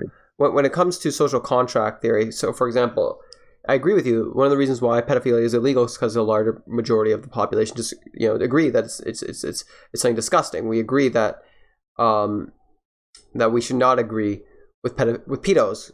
We find that disgusting, revolting. But that's but just because the majority of people agree with that doesn't necessarily always grant justification for it, right? So like I understand social contract theory and what you're saying, and I don't fully understand it, but I do understand what you're saying. But what I'm trying to say here is that theory in and of itself isn't necessarily always a justification, but more as a means of explaining how things work, right? Yeah, but if we're both moral anti-realists, we don't really have a justification other than what we prefer. Actually, it just comes down to our set of preferences. You're a moral nihilist, that's what you can say. It's I prefer this or I don't prefer this. Yeah. So, particularly, I'm just saying, why do you prefer why do you prefer eating meat then, or why do you prefer not to care about what happens to slaughterhouse workers as things stand right now? Because if they don't want to do that, get another job, I guess. Or maybe I could advocate for as I said, we could either automate it, or we could give another job, or we could give them more mental health support or something like that. There's a lot of jobs that end up, when we know it's stressful, we give it a lot more mental health support, like them. In fact, that's actually something like the military, like the police, because I don't really define it as like necessary or unnecessary, right? Because I don't really have a problem with it existing, essentially. But what I would say is that, okay, well, if I wanted them to suffer less, I could just create a lot more support around their jobs, or do what we do with a lot of other jobs, which is make it redundant. Like I think automation's a really good thing. We should probably try and automate as much as society as possible.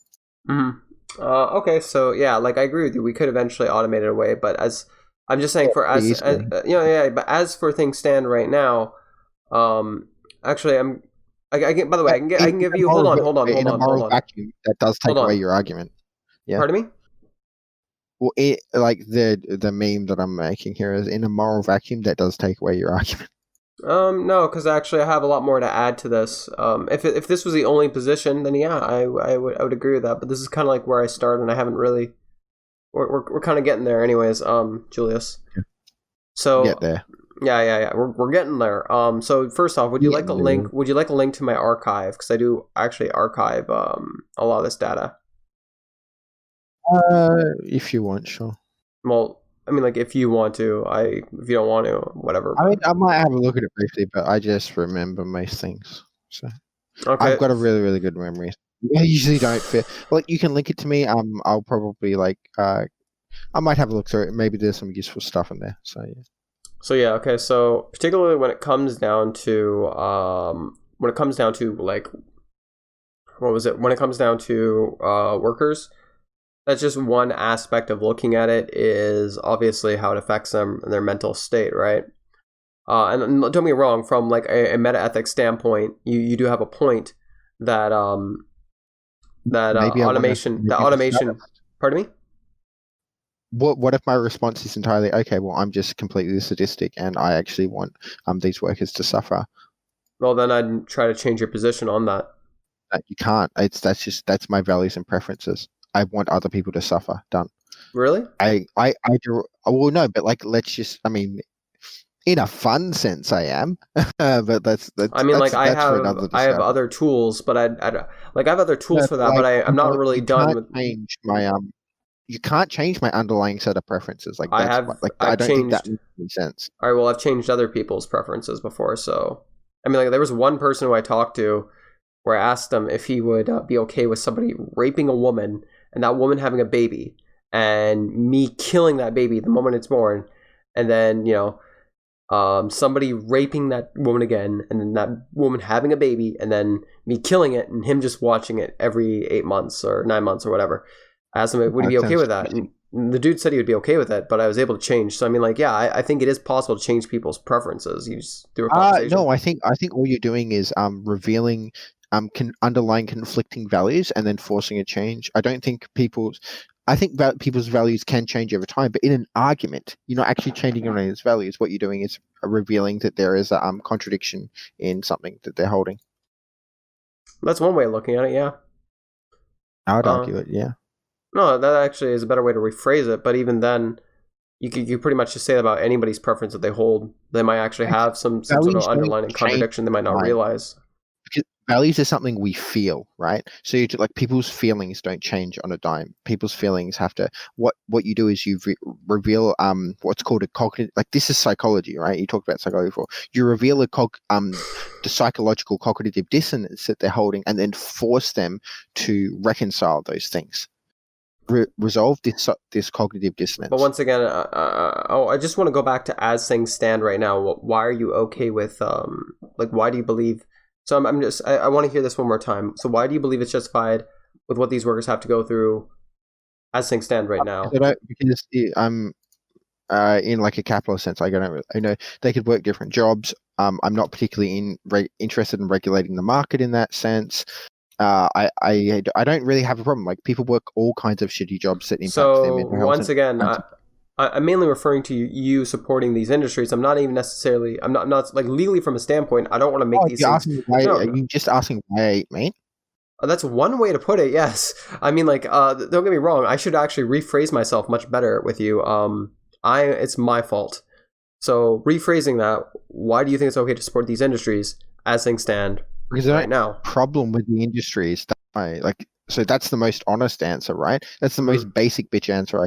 I just simply don't have a problem to begin with. Yeah. Hey, Chrome Fuzz. This is being. Oh, he left. Oh, hey, Chrome Fuzz. Sorry. Yeah, this is being recorded, by the way. Just letting you know. Oh, yep, no problem.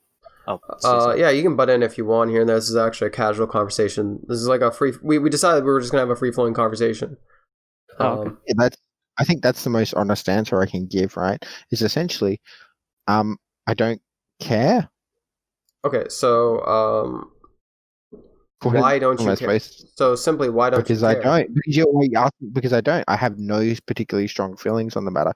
It seems to me that there's a lot of really shitty industries. Like it's essentially like if we all really cared about human exploitation, none of us would own computers because almost all computers have African conflict minerals in them, by the way. There's stuff like that, right? Like I think once we get into it, we hit like this like absurd like utilitarian things where it's like almost impossible to like not like not do harm to anyone else. I just not something I'm like super concerned about, I guess. I mean, are you going? As I said, there's a lot of nut industry, for example. Like I'm not making like an anti-farming argument here, but like I think like the cashew. I can't remember if it's cashews. Cashews, I think. Yeah, it's cashews. I think almonds. Almonds take a lot of water. Yeah, I know a little bit about that. No, it's not about the water. It's like the pistachio industry in the third world is like hugely exploitative. But I'll still eat pistachios because they taste great. Essentially, I just don't care much. I mean, when it comes down to... I said appealing to my empathy doesn't work. Just my attitude logically when it comes to the exploitation in the third world is no matter how you look at it, the solution, in my opinion, would honestly be better regulation with government, in particular because I don't think the solution is to only buy things made in your country. I think free trade is beneficial, but... in particular, when it comes to suffering in other industries, I think suffering can potentially be eliminated without eliminating that industry. Yeah, I'm not interested. As I said, I'm just not interested in eliminating suffering. That's not a value that I particularly hold. That suffering must be eliminated. I don't think suffering. Like I kind of take the moral anti-realist thing like pretty hardcore. I'm going to advocate for my preferences, but it's actually not within my preferences to get all suffering eliminated. So then why should popcorn... Okay, so then why should popcorn change... Okay, so guys that are homophobic like popcorn, that perhaps... But actually argue for popcorn. I never actually argued for popcorn to be more homophobic. I argued for popcorn to be educated about the topic, educated but you did admit... logic and epistemology. Yeah, but you did admit that homophobia does annoy you. No, I never actually... No, but just because something annoys me doesn't... But so what? Don't particularly argue or take any actions against homophobia. Really? Yeah, like, so something can annoy me, but that's not a moral... So what? It annoys me... it annoys me when my girlfriend snores when she sleeps. Well, I see why Fab and Avit called you a sociopath. Yeah. What's that? I see why Fab and Avit called you a sociopath. I'm not a sociopath, though, by any definition. I just don't. No, I just engage with the world differently. I'm not gonna call you a sociopath. I know. I've either. actually.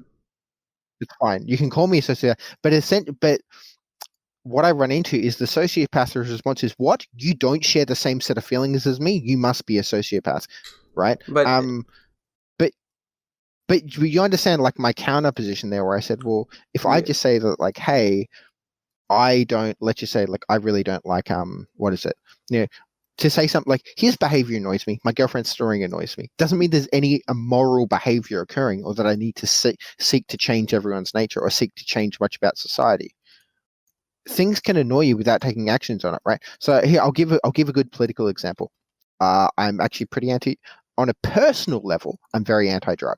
I don't like drugs. I don't really like being around people that do drugs. They kind of fucking disgust me.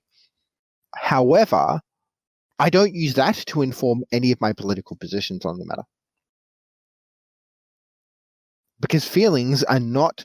Because essentially all you're doing is asking my feelings. And I don't think feelings are a particularly good basis for, like, what we should, like, necessarily think in the world. That's bullshit in my opinion. Because when it comes to morality, it's both a mixture of feelings and logic.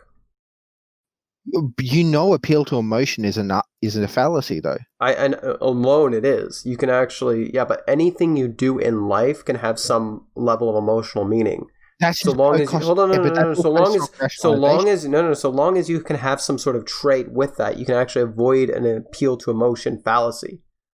Not everything with an emotional intuition is always going to be an appeal to emotion fallacy. Agree, but the justification for it being true is completely independent of the emotion itself. So emotion can lead you to things that are true. I agree, but if you're trying to argue why something is true, you're not arguing it because of the emotion's true. You're arguing it because the argument's true, right? The argument should be true independent of the emotional claim. Yes or no?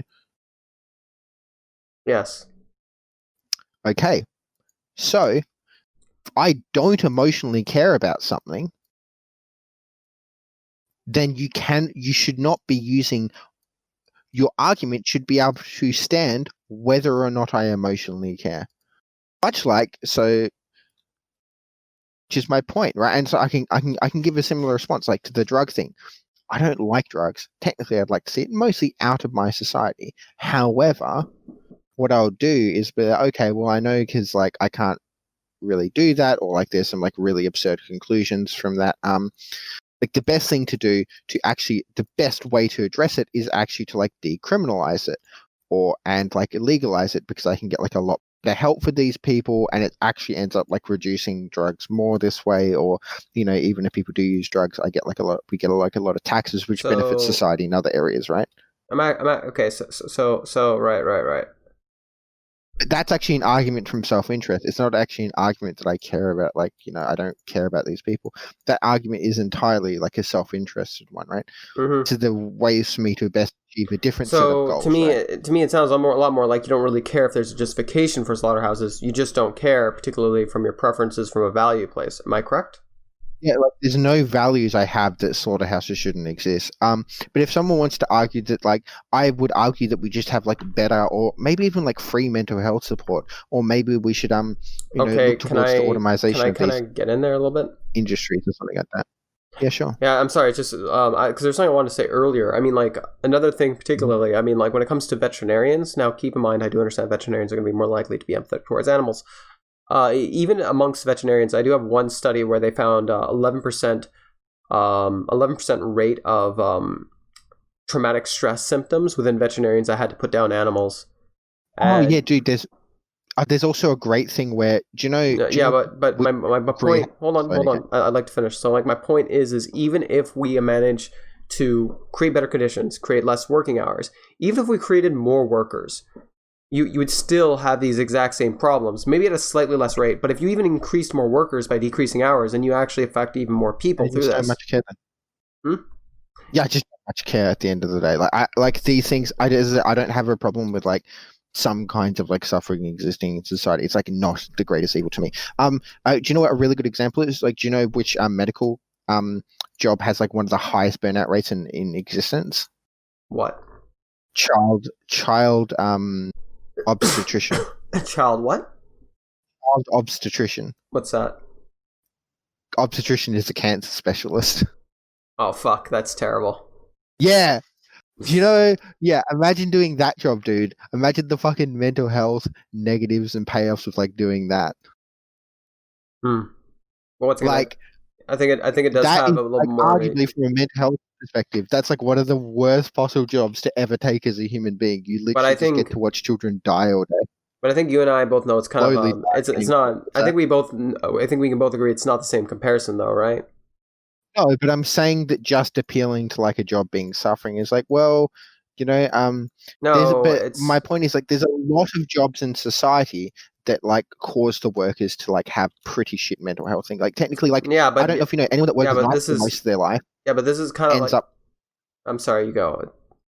Anyone that works night for most of their life ends up wiping about almost 10 years off their lifespan. Yeah, I know. There's honestly just about any job you work, there's going to be some downsides to it, and there's always going to be some people who like it. I know some people who like working night shifts. I know some people who hate it. We can eliminate, but we just don't. But I'm just saying, even with night shifts, there's people that prefer that stuff, and there's people that would much rather do that than work the day. But particularly, I'm just saying when it comes to slaughterhouse, I don't necessarily see any benefit to society that actually outweighs the positives and the negatives. What is it? Pardon me? It's a supply demand benefit, right? It fills a demand that there is. It fills supply that there is demand for. Yes, that would be the argument. Yeah, I mean, like you use that same demand for selling. I don't know. Yep. You use that same demand for anything that's absurd that actually worsens society, whether it be drugs that instantly kill people, assassination. Yep, so I mean, like, I agree. I don't get me wrong. I'm saying from a logical standpoint. I'm just saying from a logical standpoint why it exists. You're right, but I'm just saying from when it comes to a good reason to have this, I don't think it's necessarily a good reason. I mean, like honestly, Julius, I'm not even the most. I think it's fine, but like I think a lot of people, I think you could actually argue that it comes from pleasure, and I don't, if you don't consider like harming animals particularly bad, which I think a lot of us like, we haven't really had a problem with this for most of human history. We can't consider like, okay, all we've done is like, by having something like slaughterhouses and factory farming, we've just like maximized the amount of human pleasure around being able to like, produce meat. So like it's be a pleasure purpose, which I understand why that's unpleasant to people, but yeah, we do this with a lot of things. Hey, Julius, alcohol example is probably like a greater moral evil, or gambling. Julius, how do you think I respond when I see babies being slaughtered, like baby chicks? Maybe you get upset. I don't know. Maybe I'll be upset. Maybe I'll laugh maniacally. Maybe I'll enjoy it, and maybe there's a part of me that enjoys it so much. There's this disgusting part of me that's grateful that suffering still exists selfishly, but I don't believe it's justified. And actually, not maybe. I mean, justified or unjust. No. My point is I think I might be a little crazy. I can sometimes watch animals getting slaughtered and sometimes enjoy it, and I've been like that for fucking years. And a part of that is because I've been fucked up as a kid. But the thing is I don't necessarily believe that it's justified or reasonable. Like, I could have the exact... I know it was justified. Yeah. Wait. I think you did this time, though.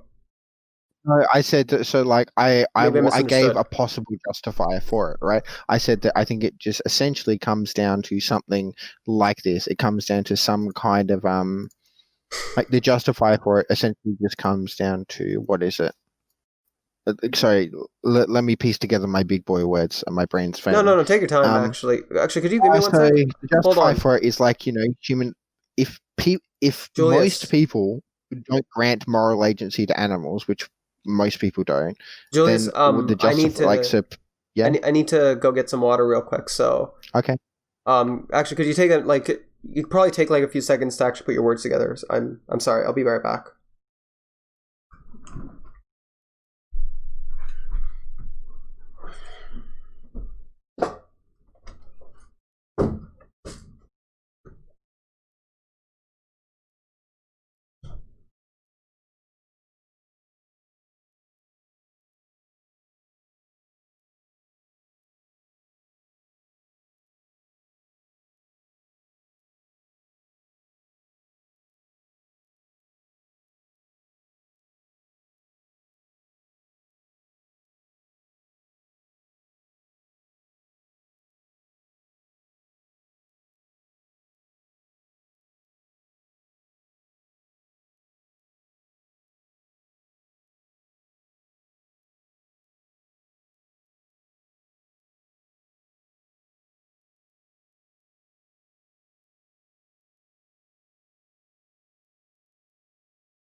lot of really stupid and messed up things so I that we don't know get if it's products we stupid, like.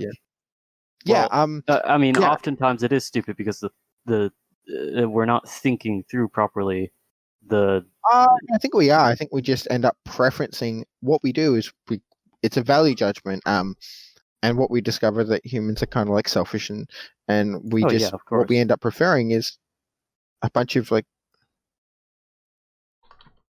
Well, I mean, honestly, just a lot of times when I see an argument like this, I just don't really understand why the action of another human, or the selfishness that is naturally resided in the human race, would at all affect your judgment, because like why would that matter? I mean, But then at you this are point, your we're own not arguing individual. morality, we're just arguing my feelings. And okay, let's just say for sake of argument, I am a sociopath. Okay, then what? Okay, Now what?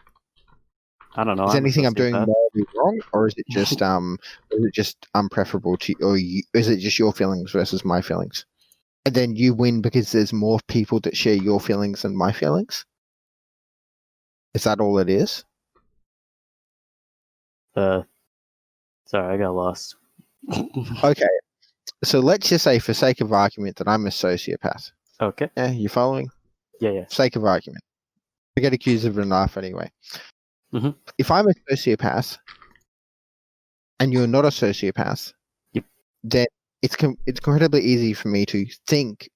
Let's just say, even though I perfectly follow and obey society's rules, even though I'm a sociopath, I think a lot of really fucked up things. I have a lot of really fucked up, or like what would be considered fucked up judgments. But is there anything that makes them morally fucked up, other than the fact that I just don't share other people's feelings?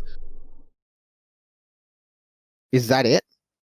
No. Or that what makes them fucked up? It would be the act of proceeding with them, right? What's that? It would be the act. It would be the action of doing them. So no, No, there no. would be Let's nothing just say I wrong. don't. Let's just say I perfectly obey society's laws and rules, but Yeah. I think, but I do it for really, but I don't do it for any kind of feeling-based reason. I only do it because it was entirely for my self-interest to follow society's rules.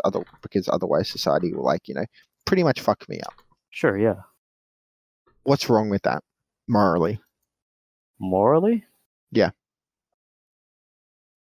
I'm assuming that this you are a sociopath, obviously not of your own choice. So there's nothing nothing wrong with that, because there's no choice being derived. Wait. So why is it okay? I guess so. What I'm trying to point to is both. Yes. Even if it's a choice, it doesn't actually necessarily matter. But so are you aware of so I guess the problem is it just seems to me, again, this is all boiled down to appeal to emotion, and we're also hugely in violation of it is ought already. Okay. Right. So no. So I mean, yeah, I don't know. I just don't see how emotion doesn't fit into how you into your morals, because it I don't think definitely does. no, why does it? Logically explain.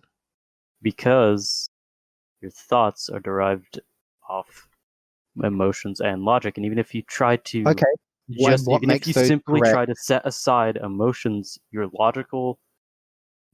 reason your logical reasoning is always rooted within an emotional experience that you have experienced. Do you know what the problem with that is? Yeah. That makes it mind dependent. Yeah. Do you know what's the opposite of mind dependent?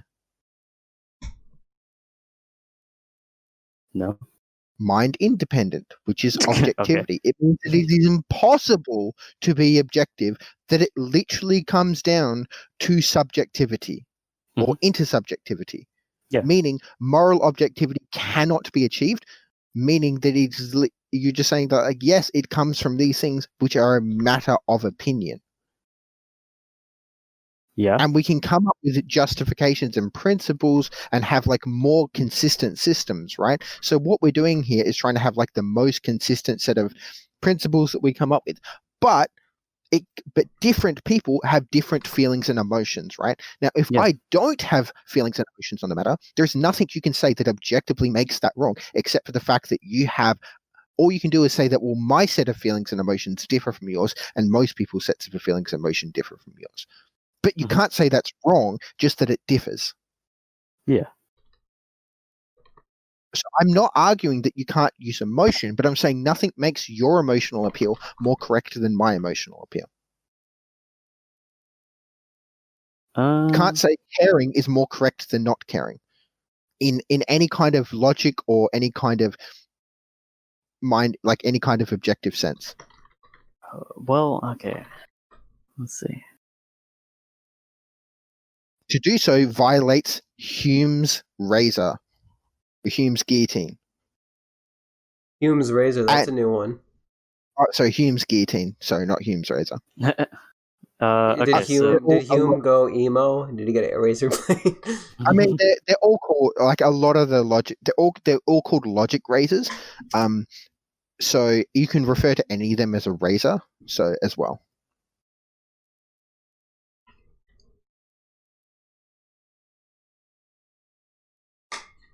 My favorite one is Newton's flaming laser sword.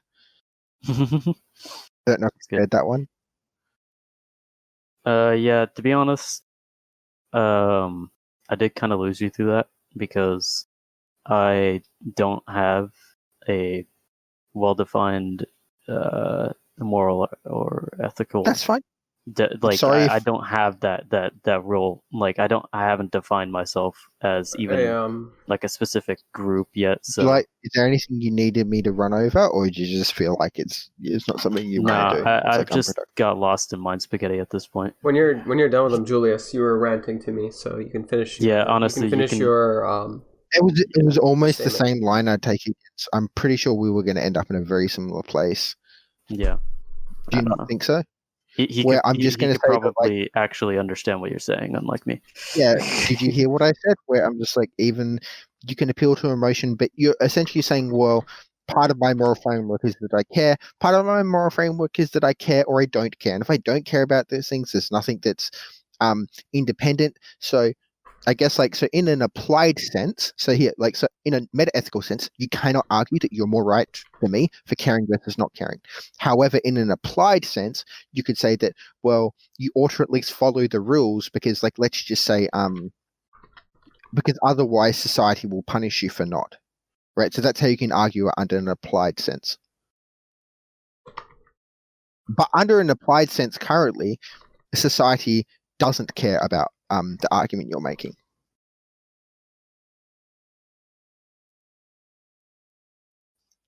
Yes or no? HSD. Oh fuck! I thought you were talking to Fuzz for a second there. Oh, that's all aimed at you. I thought you were talking to me too, and I was lost. I'm so sorry. I was actually messaging. Right. Could you please say that again? I'm so sorry. So in a meta-ethical sense, there's no reason you can assert caring over not caring is correct in any logical or objective sense. So, like, they're both equally valid. It's an extension of Hitchens it's kind of an extension of Hitchens' razor, right? So if you can assert one is true without evidence, you can assert the other one equally true without evidence, right? Any proposition you can assert without evidence that has equal explanatory power is basically equally true. It's an extension of what can be asserted without evidence can be dismissed without evidence. So when I run that down, so then I look in an applied sense. Well, in an applied sense, society doesn't care about a thing. And in an applied sense, if I don't care, the only reason to follow a rule is something like my own self-interest or, like to avoid punishment or something like that, right?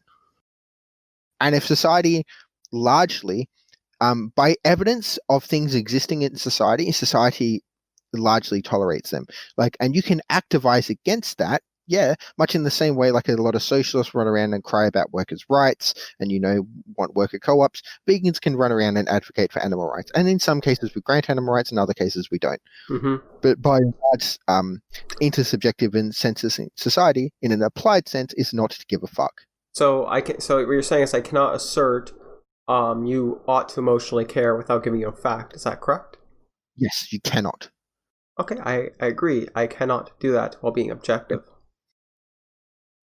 How was I doing that though? I'm not saying no, but I'm not saying you were.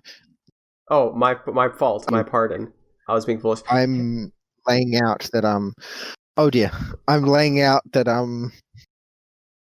if I don't care, you cannot make there's no meta-ethical position that makes you more correct than mine. Okay. Hey, Because essentially not caring is like an emotional state, right? It's like an inverse emotional state, right? Apathy is as valid as like, investment, basically. I think it was a little bit fuzzy around the end of it, but you were saying like apathy is what is investment? Being apathetic towards suffering is meta-ethically just as valid as being invested in preventing suffering. Meta-ethically? Yes.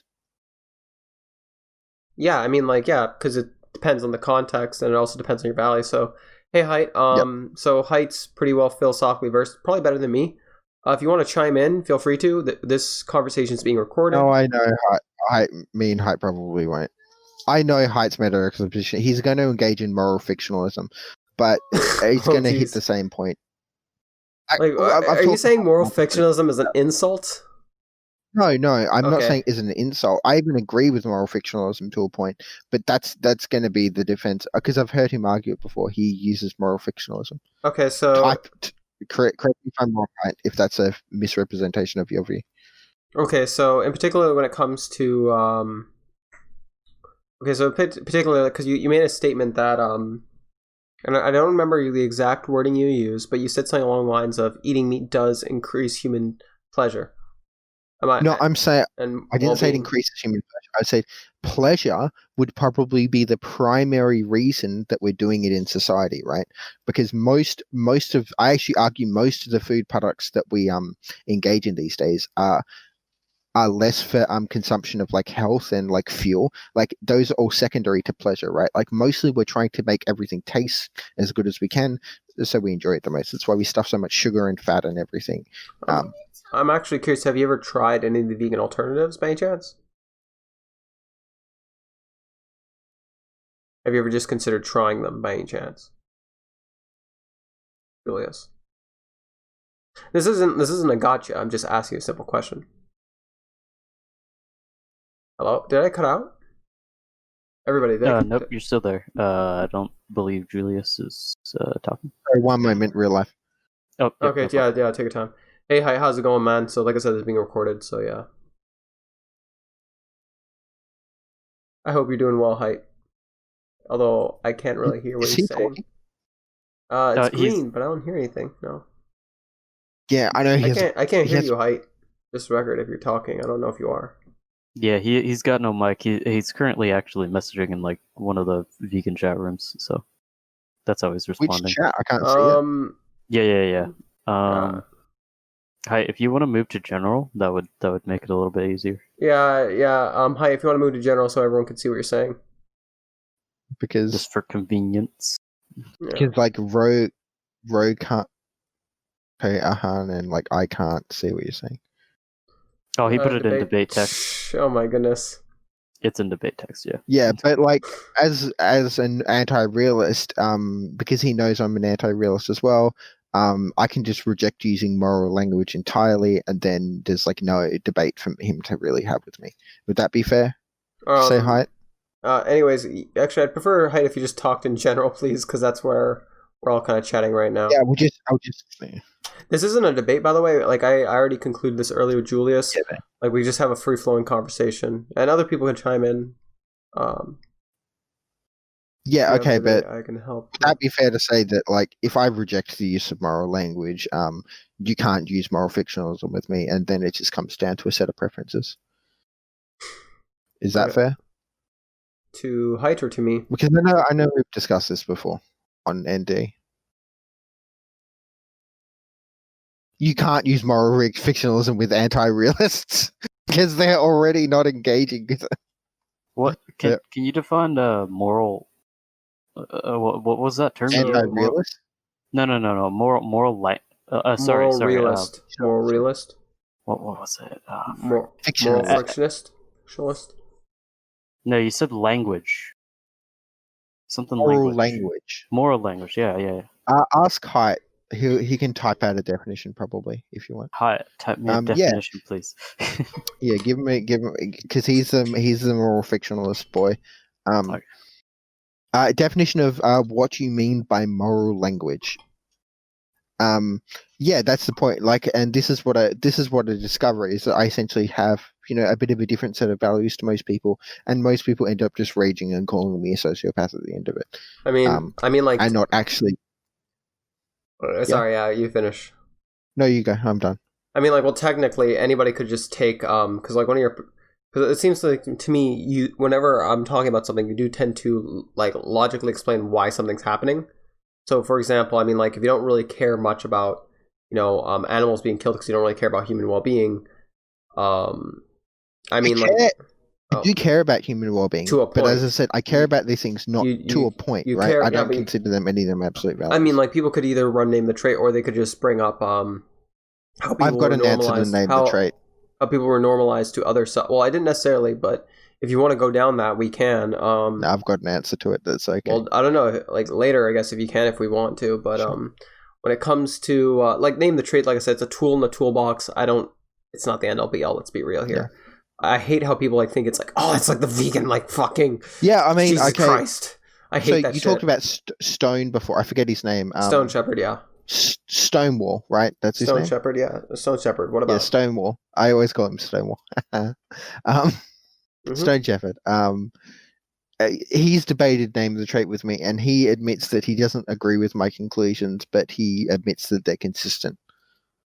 Right. That's what he said about it when I debated him. I mean, like, well, the other thing, too, about name the trait, just because you're consistent about something, in and of itself, there's still other things that you could use to maybe argue for veganism, or there's different things you could use. So consistency itself, whether it be through appealing to emotion or whether it be through logically explaining things, I'm just saying, yeah, there's different routes you can take other than just name the trait. So I hate how people think name the trait's like this end-all be-all for veganism. Yeah, I mean, as I said, I've got like a defense against it that I call the threat principle.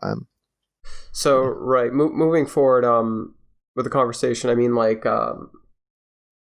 So let's reestablish some of the perspectives that we have here. So like I said, something I did want to bring up because I can't remember, but I think because I don't know if you're denying what you said earlier or if I'm misinterpreting it because there was like time in between. I mean, I think there was time in between, so I'm misinterpreting. So I might have misspoke. You might have misinterpreted it. Yeah, maybe. There could be a number of other things. Neither of us have perfect recollection, but I'm just going to try and explain what I think my idea might have been best. And maybe I explain it slightly differently. But I was just particularly asking for justification. So, like, particularly, you don't care if there is a justification or not, right? Am I correct? No, I think we can make justifications for things. Mm-hmm. I think it's so in terms of achieving goals, justification makes a lot of sense, right? So if you want other people to be vegan, it makes sense to have like consistent moral arguments.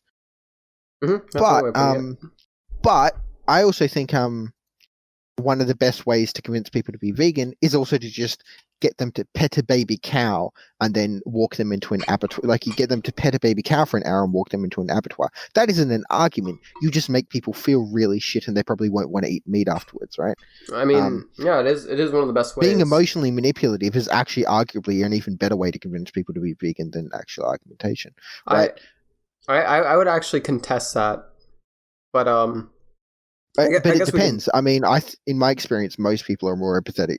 So I actually no, I want to particularly get to manipulation because like I've talked to people that stopped being vegan or people that knew people that stopped being vegan.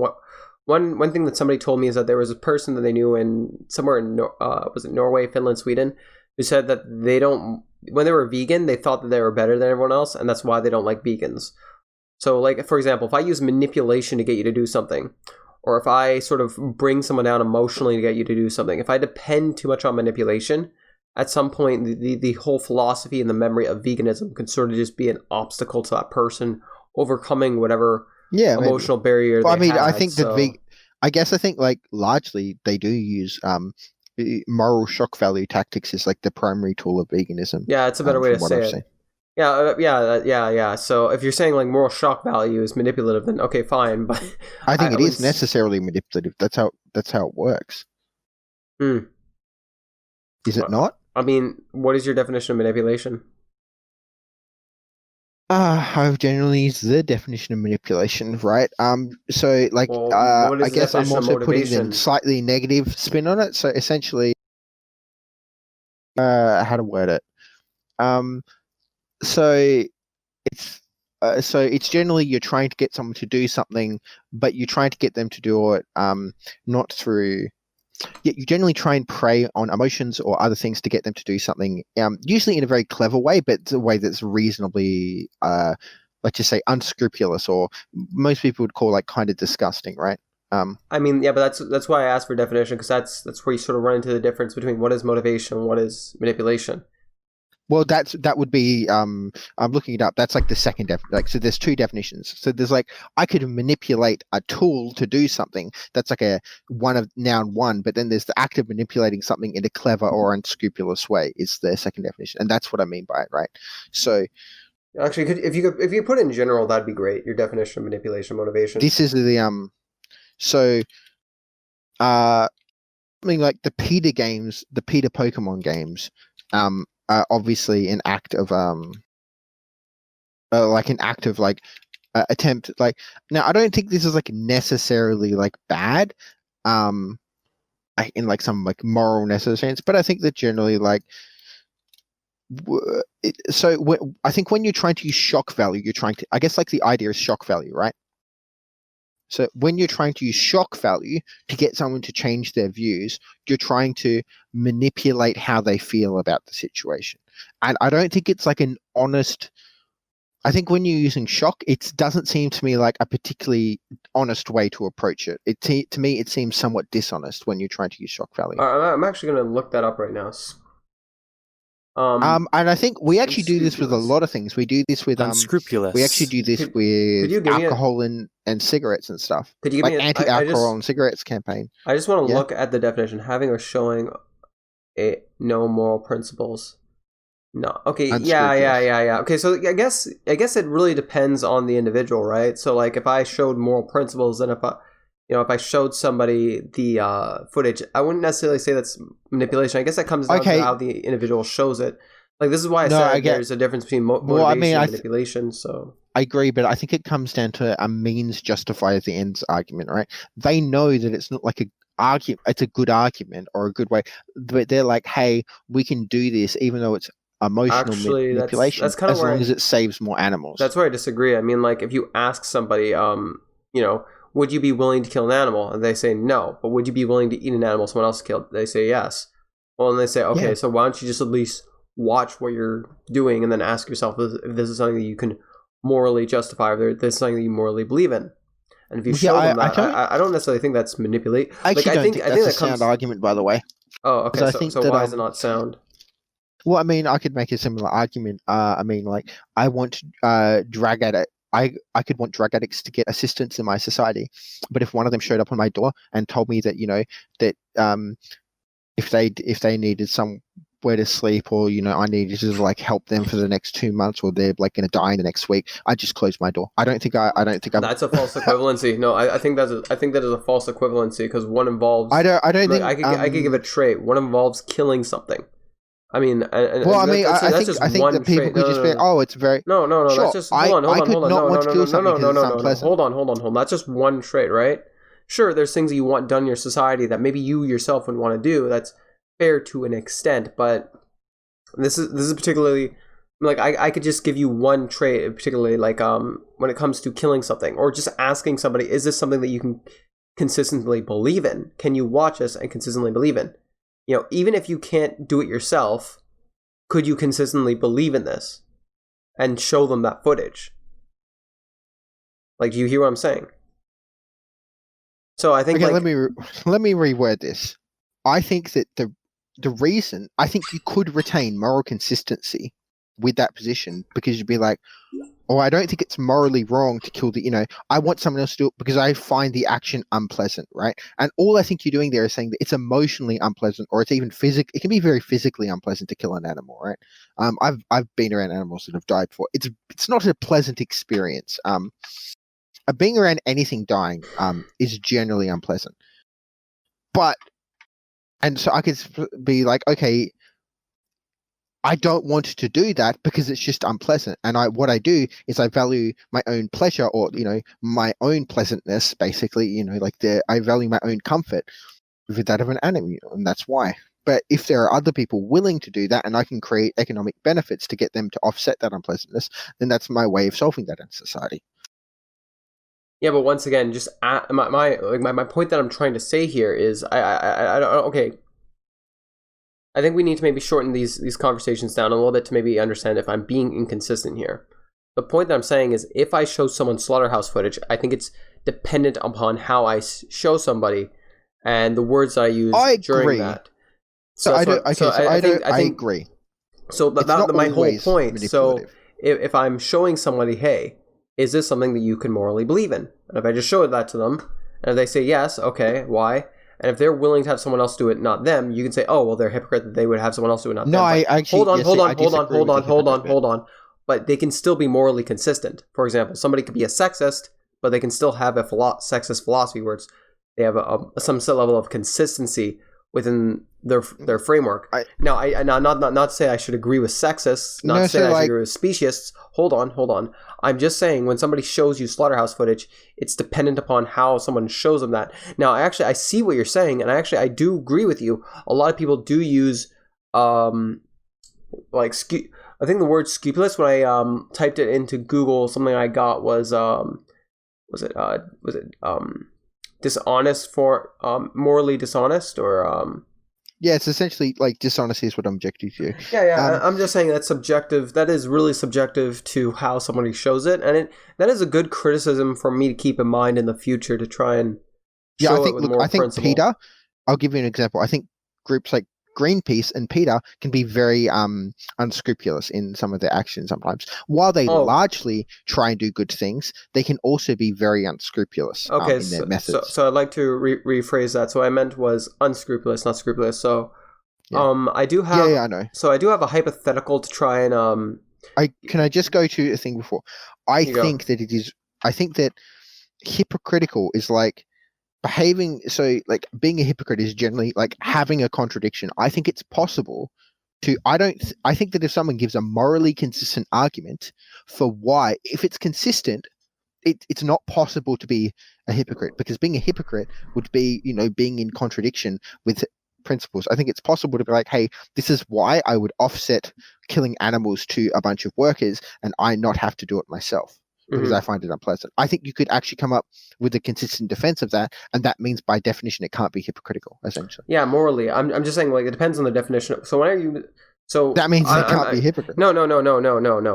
There's multiple definitions of hypocrite. Now, I'm not trying to run an equivocation fallacy. I'm just saying somebody could claim one definition of a hypocrite, one person being willing to do something while another not being able to, or some shape or form like that. But at the same time, then there's also moral hypocrisy or consistency of belief. Okay, I know, but so, I think if someone is morally consistent... So I'm not creating an equivocation fallacy is all I'm saying. I'm just saying somebody could say that.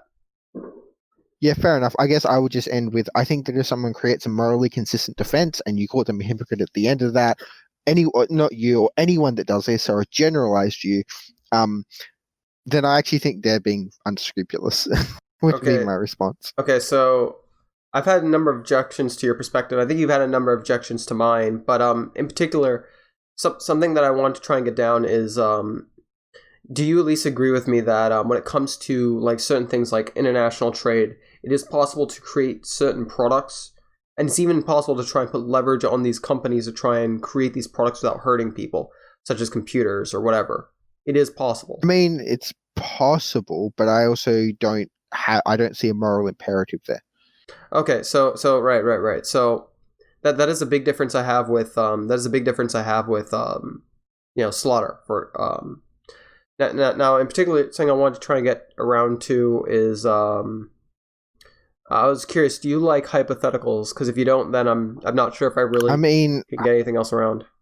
It depends how long, because I do actually need to do a couple of things. I can come back in like maybe like 10 minutes, but it depends how long are these hypotheticals going to be, because there's something I need to What do you need to go do? Do you want to do like a part 2 or something? Because yeah, I mean, I'm this free is- after that for hours. I just need to go do a thing. I'm not sure if I right really now. want. Yeah, I'm not really too sure if I want to do one afterwards because it is Halloween, and I was thinking about like looking, like maybe watching something like Beetlejuice or something, or watching some sort of Halloween flick or something. But I guess I could Okay. try and run down a shorter version of the apathy pill, if that's all right with you. So, can we do a mean, hypothetical or no? I don't mind hypotheticals, but I will say that I find hypotheticals that so it's kind of like, I don't know, it's almost like a modal logic reject. I don't see it as a possible world. Like, I think that when we start creating fantasies where aliens come down and like, do viruses and stuff like that, I think hypotheticals, once they move away from being grounded, are so meaningless that I will just bite the bullet on anything because I think it's absurd. I think, I guess, like, here's the thing: ask why don't we absurd just- questions, why don't get we absurd just- answers. So why don't we just? That's going to be my principle in response to any absurd So hypothetical. this hypothetical is going to go down the route of you having very low empathy and very low apathy, and I'll ask you a number of questions. What you would I do in don't this actually situation. necessarily have low empathy. I just have a different type of empathy. I never said you did, but I'm just saying in this hypothetical, would you be willing to go Sure. down a okay, so Yeah, sure. I'm going to give you this pill, and this pill is going to greatly reduce your empathy. Going to Yep. make you very apathetic to the point where you're a near sociopath, near psychopath. And one sec, let me actually get this because I actually have it all written down. One sec.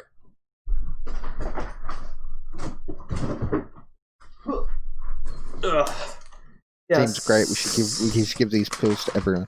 Yeah, right. Oh god, It makes me a lot more functional. I mean, like, I'd just be making commentary during the whole thing, laughing at people killing one another. And there goes Billy with a vest. Oh my god, Billy just killed Joe. Oh, Joe 2 just came up. Is he gonna kill Billy? And just like put that on Twitter. One sec, so let me actually find this. I have it all written down. I can go without the... Oh yeah, here we go. Stay scripted a little bit, just in case I forget something. So, particularly when it comes down to... So you took this pill, you very low empathy, very low apathy. So if there's a scenario where, let's say you had somebody at work or somebody at school or somebody that's like a neighbor and you really want to kill him and you really hate that person, Mhm. you feel little to no empathy, would you kill or hurt that person? I mean, depends on the society. If it was a society where it was so if it was society, again, it depends. I'd reference my own self-interest, right? So we'd fall back to egoism. If it was within my self-interest to not do it, I wouldn't do it. But then again, like, remember the reductio I ran at the start? If I could do it and get away with it, in a pure egoistic sense, in a pure sense of like, I hate this person, they only cause me suffering, and if I can kill them and I know that I'll never face any kind of consequences, sure, yeah. That's actually one of the problems of even altruistic egoism. All right, so yeah, I'll ask you the first 6 questions because the 6 questions is really realistic what I need to ask. So that pretty much answers it. You would, depending on the situation. So yes, if there's no consequences, no. It depends. If the consequences, it comes down to a consequential argument, right? Do the benefits for me outweigh the gain? And then it's either yes or no based on those consequences for the first question. Yeah, I have to admit though, this conversation has been really helpful. It's like conversations like this really force me to try and be more objective with my communication and really tries to push me to be a little bit more, yeah, like I'd like to have these conversations with you again. Maybe we can debate another subject one day. If you can kill someone and get away with it, but you lose respect of someone you love or someone you care, or maybe not love, but you lose respect. Well, that's a consequence. No, my bad. So if you can kill someone and get away with it, but you will lose respect of somebody who you respect, would you still kill that person? Again, it just, that's kind of, well, then I argue immediately that's not getting away with it, because the second you face any kind of consequence, that's immediately not getting. So you mean by legally getting away from it? That's what I'm going to assume. If you can legally get away with it, but you lose respect. If I can legally get away with it, it's very dependent, right? If it was my partner, probably not, because my partner is more important to me. So like, even though you say that I've got like low empathy and low apathy, even if you're a psychopath or a sociopath, if they can still choose to invest care into another person, or they can still, like a psychopath especially, right? They actually, a sociopath or a psychopath, if they actually choose to care about another person, and they want that other person to care about them, let's just say because it like materially benefits them, even if it's like entirely manufactured, okay, losing that could have like huge dire consequences to them. So I mean, if it was my partner, if it was some random person that I only vaguely respected, maybe it's more worth killing a person. If it was my partner who like I intended to spend probably like the rest of my life with because of like a bunch of material benefits or something else, probably not worth killing them to lose the respect of my partner, because then I'd probably lose my partner, and that probably wouldn't be worth it to me. Okay, so let's just hypothetically said you owned number 3. Let's say hypothetically said you owned a business. We'll say maybe an electrical company or a construction company. And let's just say you get can I make it a let's go more spicy. Let's make it a I am the BDSM fetish supreme store for whatever area I'm in. Let's go. It doesn't quite work with this one. We can okay, well then you just pick whatever you want. You pick whatever. So with this one, I thought it didn't matter. You own this business. Now you can either own this business by buying it or maybe whatever. Whatever, you owned a business, an electrical business, and you recently got the monopoly in your city for big contracts. So yeah, your business team puts forward a paper to you, and one day you walk in there, and what the paper suggests is that you could possibly cut wages, and you could cut wages, you could increase hours, and you would still have a competitive monopoly, and no business would be able to compete with you. Are you just asking, would I be willing to be Jeff Bezos? Sort of, not really. I'm memeing sort of. a little bit. What the paper suggests is that you could cut wages and you could decrease hours, and people would still not be able to find jobs in that city, to compete with you. That's actually what I'm trying to say. I think that's a better way. So people can't find jobs in that city to compete with you. So Jeff Bezos. Something like that. I can fuck over all my workers and make a bigger profit and basically face no consequences for it, right? You have an electrical business. Consequences you have to think about. So yeah. Like, what are the consequences? Are there no consequences, or are there consequences? Well, like, think about it. You own an electrical business. Are there consequences? No, but the premise is that you're asking me to inhabit the mind of a sociopath, right? Well, what your business team is telling you is that there are no consequences from a business standpoint when it comes to. So there's no consequences from a business team. Now, what your business team is saying from a business finance marketing point. Okay. There is okay. So hold on. These are from accountants and from marketing team. These are not from electricians. They're telling you that it's fine. Yeah. So from a business standpoint, now. I think it's fair to me. Are there any other consequences? And okay, so I think you've seen through this one a little bit. Yes. So in particularly, because not that many people actually recognize this. So I'll be very straight with you. Most business owners I've met, they don't actually think about this consequence, and I've seen it in construction because I've worked in construction. People actually literally fuck buildings up because they're not motivated and they're underpaid and overworked. I've seen people. Yeah, no, it could have like negative quality. So it could be like, okay, well, your product quality becomes really bad, or you become really because like if you're working people, if you're working people short-term gain, long-term gain, right? But even then, that's technically a business consequence, because then I could turn around and be sued for all this stuff, blah blah blah. Yeah. You might be able to get through it. You might not, but especially with electrician, it's a different story, because if you make one mistake. Like, if you're a rebar guy, if you fuck up on a building, just hope there's no earthquake. But if you're an electrician and you fuck up, that place can go up in flames, and nobody's going to want to know. So not that many people. The whole point of that question was to make people realize there's a difference between what you might cognitively think at first interests you, but I think you actually think through that much, much faster than the average individual, which is actually surprising. You're the first person I've actually met that actually caught that. That's my first question. Okay, what are the consequences outside of business consequences or outside of immediate consequences? Because there's always intangible consequences, or not immediately seen consequences. Because the thing is people actually don't think about, because like, not only can you lose employees, not only can they go to other cities, but they can also. Here's another problem. Like, there was one business I worked for where they underpaid the workers and they underbid contracts. Now, the business owner was pretty wealthy, but if bad things happened, that business owner could be sued or potentially maybe face criminal charges. It's probably not criminal charges, but he could lose his business. That's for sure. So I mean, like, it's just that's something. Yeah.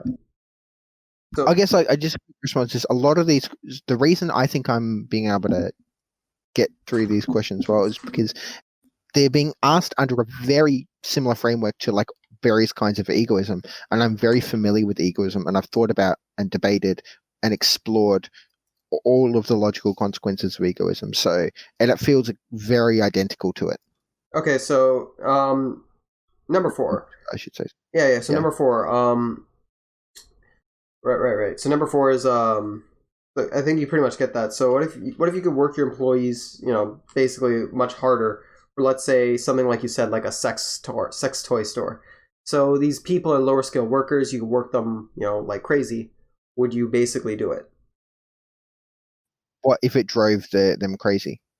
Yeah. By the way, since you enjoy daycare, I'd like a juice box. What's that? Since you enjoy daycare, I'd like a juice box, please. I do not. Oh, too bad. You don't have the same liability of you don't have the same. Yeah, I mean, again, the whole thing is like it comes down to the same. Like if I could get away, so let's just say I have I'll change. If I have an endless supply of workers, let's just say it's somewhere like the third world or like China. Let's just say I own a manufacturing company for like sex toys in China, or India. Essentially, I can literally just drive my workers into the ground and then just get new ones, and there's nothing anyone can really do about it, because it comes down to a supply demand problem, right? I will face no consequences from abusing the fuck out of my abusing the fuck out of supply, because there's like an endless supply, right? But if it was in like a Western country, it seems like I'd probably like face a lot of like ethical violations or like another things for that, or I could just have like a bunch of people just word of mouth boycott the business, or once people know that it has really shit business practices, no one's willing to work for me. So again, it just very much depends on the setting, and it depends on the consequences I would face. Mm-hmm. So we'll try to wrap this up in 15 minutes. Does that sound good to you? Or do you do you have more? You said you only had 6 questions. Yeah. Well, I think we'll be done. I think we'll be done talking pretty soon. But like, do you want to wrap this up in 10, or how quickly do you want to wrap this up? Just ask the remaining 2 questions, and then I'm done, I think. I guess last one. I think I'll just skip to the 6. So you're in a post-apocalyptic world, or maybe not post-apocalyptic. Let's just say you're in some sort of scenario where you're away from civilization. So let's just say you were out in the wilderness, sort of camping, like miles away from civilization, and your car broke down, and you don't have a phone or whatever. You're just with a group of people, and these people are decently nice to you. And let's just hypothetically say like some wild animals, whether it be wolves or whatever, came out and started attacking. Now, you had some sort of weapon with you. Now, you could either stay with this group and fight, or you could run away and, or you could just run and save yourself. I'm just curious, what would you do? And you said it's like some wilderness, almost quasi-apocalyptic setting? Honestly, it could be any setting. It could be post-apocalyptic, or you could just be like you're with a group of people that you think are all right. The situation is you think there's you think there's a 50% chance you'll survive, is what I forgot to say. Yeah. So I think based on survival, because to me it seemed like it was a very survivalist thing, right? Like you were setting up a pretty survivalist world. Mm-hmm. So it comes a long term versus short term. In the short term, it could be better for me to run away, but in the long term, it's probably better to work as part of a small group, because a small group in that, like, I can't really watch my own back at night. It's going to be like hunting techniques. If we had to hunt for our food or farm for our food, it's much harder to do that as a single person than it would be like, let's just say 10 people, because specialization is much, much more effective than me individually working, right? So there's a good chance that if I could make a perfectly rational, let's just say, assume as well, is it fine to assume that I can like have time to like think about all these things, and I can basically be a pretty perfectly rational actor, right? Because that's the only way hypotheticals work. Yeah, it would seem to me, because essentially what you're asking is like, what is in the most self-interest? Again, because I'm supposed to be a sociopath, right? In this, Well, it's not even. I mean, like, you there's some people. No. There's some people society. there's some people I've asked this question to. They've decreased their empathy. They still have their moral framework. They still have their beliefs. They just don't have as much empathy. To ensure my long-term, well, I mean, in terms of long-term survival, it seems better to defend the group. So I maybe you misunderstood the point of this. This is, you still have your mindset. You still have all your experiences that you've had before. You just don't have as much empathy. Maybe I was trying to rush it too quickly. I'm sorry. No, I understand it, but like, again, if I have really low empathy, like, yeah, it just seems like empathy is going to have like much less of a factor. So I'm going to use other things to make decisions. You basically understand, because if the situation is going to say, if you chose to run away, what would you do if those animals came at you and you were alone? And you're right, because it might seem scary to face a bear when you're in a group of 10 people. But if you're out in the middle of nowhere and there's a bear in a group of 10 people, you can run away and save yourself. Or a wolf, but if you run away, its specialization is much more effective. Yeah, it's actually a much worse decision when you actually think about it. But yeah, I'm very aware. That's why I said like, but all of these, I'm actually making most of these decisions from an egoistic framework. I had no idea that all of these were from an egoist framework, to be honest. Well, I'm responding to them through an egoist framework. So I actually have 10. I think 10 or 11 questions, but this is done for today. In particularly, last thing is pretty much like, if your empathy came back to you at some point in your life, how would you feel about the decisions that you've made so far? Would you be able to live with yourself? Like, if your empathy came back, how would you feel? Like, what would you think of yourself? Like, thoughts, feelings, yada yada. I think that's kind of an intangible question. It's possible that you would be far. I think it's possible that. I mean, in terms of how human psychology works, I think you'd post hoc rationalize anything to maintain your insanity. I think you'd be pretty fine with most of the things you did. There might be some things you did that you thought were pretty horrible after the fact, but at the same time, you can only ever make decisions in a moment. Hindsight's a bitch.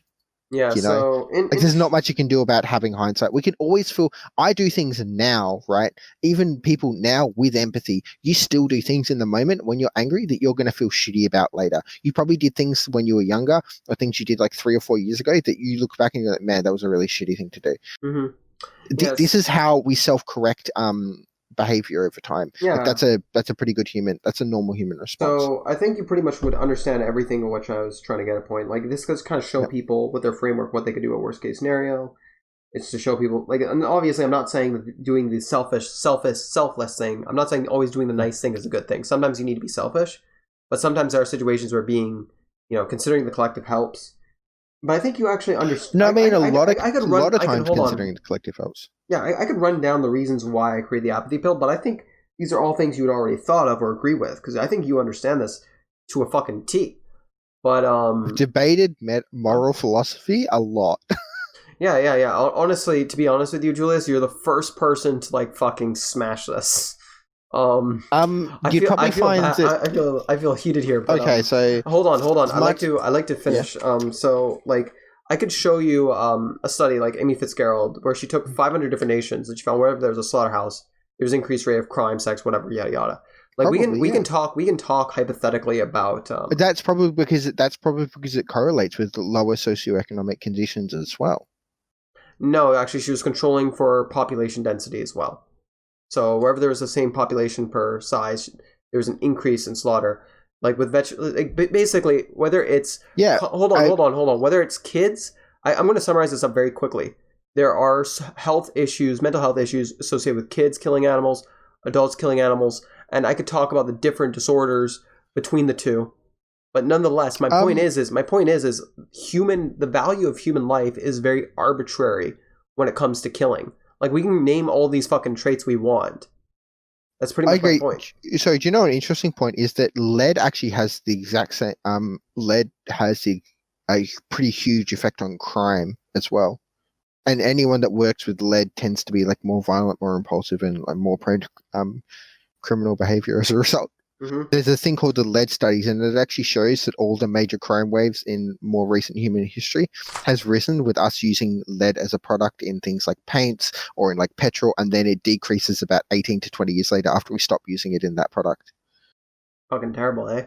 I mean, like... Yeah. This actually accounted for the huge crime wave in the 70s and the 80s, and 90s, and then it beginning to peter off as the 90s started, because that was 18 years after we took like lead out of petrol. Honestly, there's all kinds of environmental factors. Now I agree that slaughterhouses can contribute to this, but there's probably ways we could offset that. There's as much as lead is bad, we still need lead for certain products, so we could probably create things to offset that. Which is why I've got a friend who works in an industry where he has to be around lead, and they have like very strict controls. They have to wear all this protective gear. They have to if they're tested above a certain amount, they have to have a certain amount of time off. Like, you know, they're not allowed to work in that area for like 3 months or something like that, or like X amount of months. So we could do things like this. As I said, like there's, instead of just like, okay, we get rid of all lead, we're just like, okay, what we do is we start offsetting the negatives, because it's possible to offset negatives as opposed to like getting rid of the thing causing the negatives. So do you want to continue this conversation another time? Because I feel like I've already kept you here long enough. Yeah, it's fine. I'll be back on if anyone else wants to talk about anything. Honestly, but I need to have like a shower and stuff. Yeah, so. when you're done taking the shower, like honestly, I'm thinking about talking to you for maybe 20 minutes or maybe a little bit longer, and then watching like Beetlejuice or something. So anyways, I don't think I changed your views on anything. But in particular, I just want to ask you, since you have plenty of debate experience, how did you think I, just out of curiosity, not out of insecurity. Better than you did last time. Well, thank you, but I'm looking for a place to improve, so since you're into philosophy. I think you're on the right track. I think you just need practice, and there's no real problems. It seems to me all you need is like the areas you need to improve is like there's no like specific area. It's just you need more experience and exposure, right? It seems like you've got the groundwork understanding of a lot of things. I just like learn more just about like, you know, just brush up more on like critical thinking and like logic and that kind of stuff, which you can do just by like watching debates or as much as reading like philosophy and that kind of stuff. Yeah. Just absorb more knowledge and just debate more people and just try and be, you know, honest and open about it and shit like that. Which seems like you're doing, and then you just like you notice in like 1 or 2 years time you'll be several times better than you are right now. So may I ask, was I charitable? Did I give you a chance to speak? Yeah, you'll find like you like not even in terms of a chance to speak. Like, I never felt that even if you made a mistake, let's just assume that you made some mistakes in representing my position. It was never from a position of, it was never from like being uncharitable. You were never straw manning. It was just like, it was either like a linguistic mistake and anytime like you'd be like, okay, well, okay, maybe I don't understand this, but this is what I think you're saying, right? Or it was fine. Like, okay. I'm on debate servers a lot, and you like, to put it like, you're definitely above the average. That's not hard. The average is quite low, but what? Oh, so bit of a backhanded compliment, but yeah. So like, if I think about it in terms of the other big debate server that has debate grants, you'd probably be in like not the top of the server, but you'd definitely be like in the top 10% of that server easily. Like you'd probably go in there and like dumpster most people. But my only criticism is that you might, but this is a problem a little bit, I suspect, of specialization, where I've noticed that can you take the same kind of consistency and ability to debate outside of veganism? I mean, like, let's continue this conversation on veganism, and then maybe another day we can debate or have a conversation on another subject. I mean, he's better than EGY, but then I also rate EGY's like fucking nothing. At least gold 1, plat 3, if not higher. I mean, like, in the future, I'd be willing to have conversations around other things. Like, we could finish this conversation on veganism one day. We could talk about masculinity. We could talk about sexuality. We could talk about politics. I might not be as educated on those subjects, but we could talk about different subjects. And we could, yeah. So, yeah, no, I'd be willing to debate other subjects, just the record. Yeah. But I do want to finish this conversation with you. Would you be willing to finish this conversation with me on another date?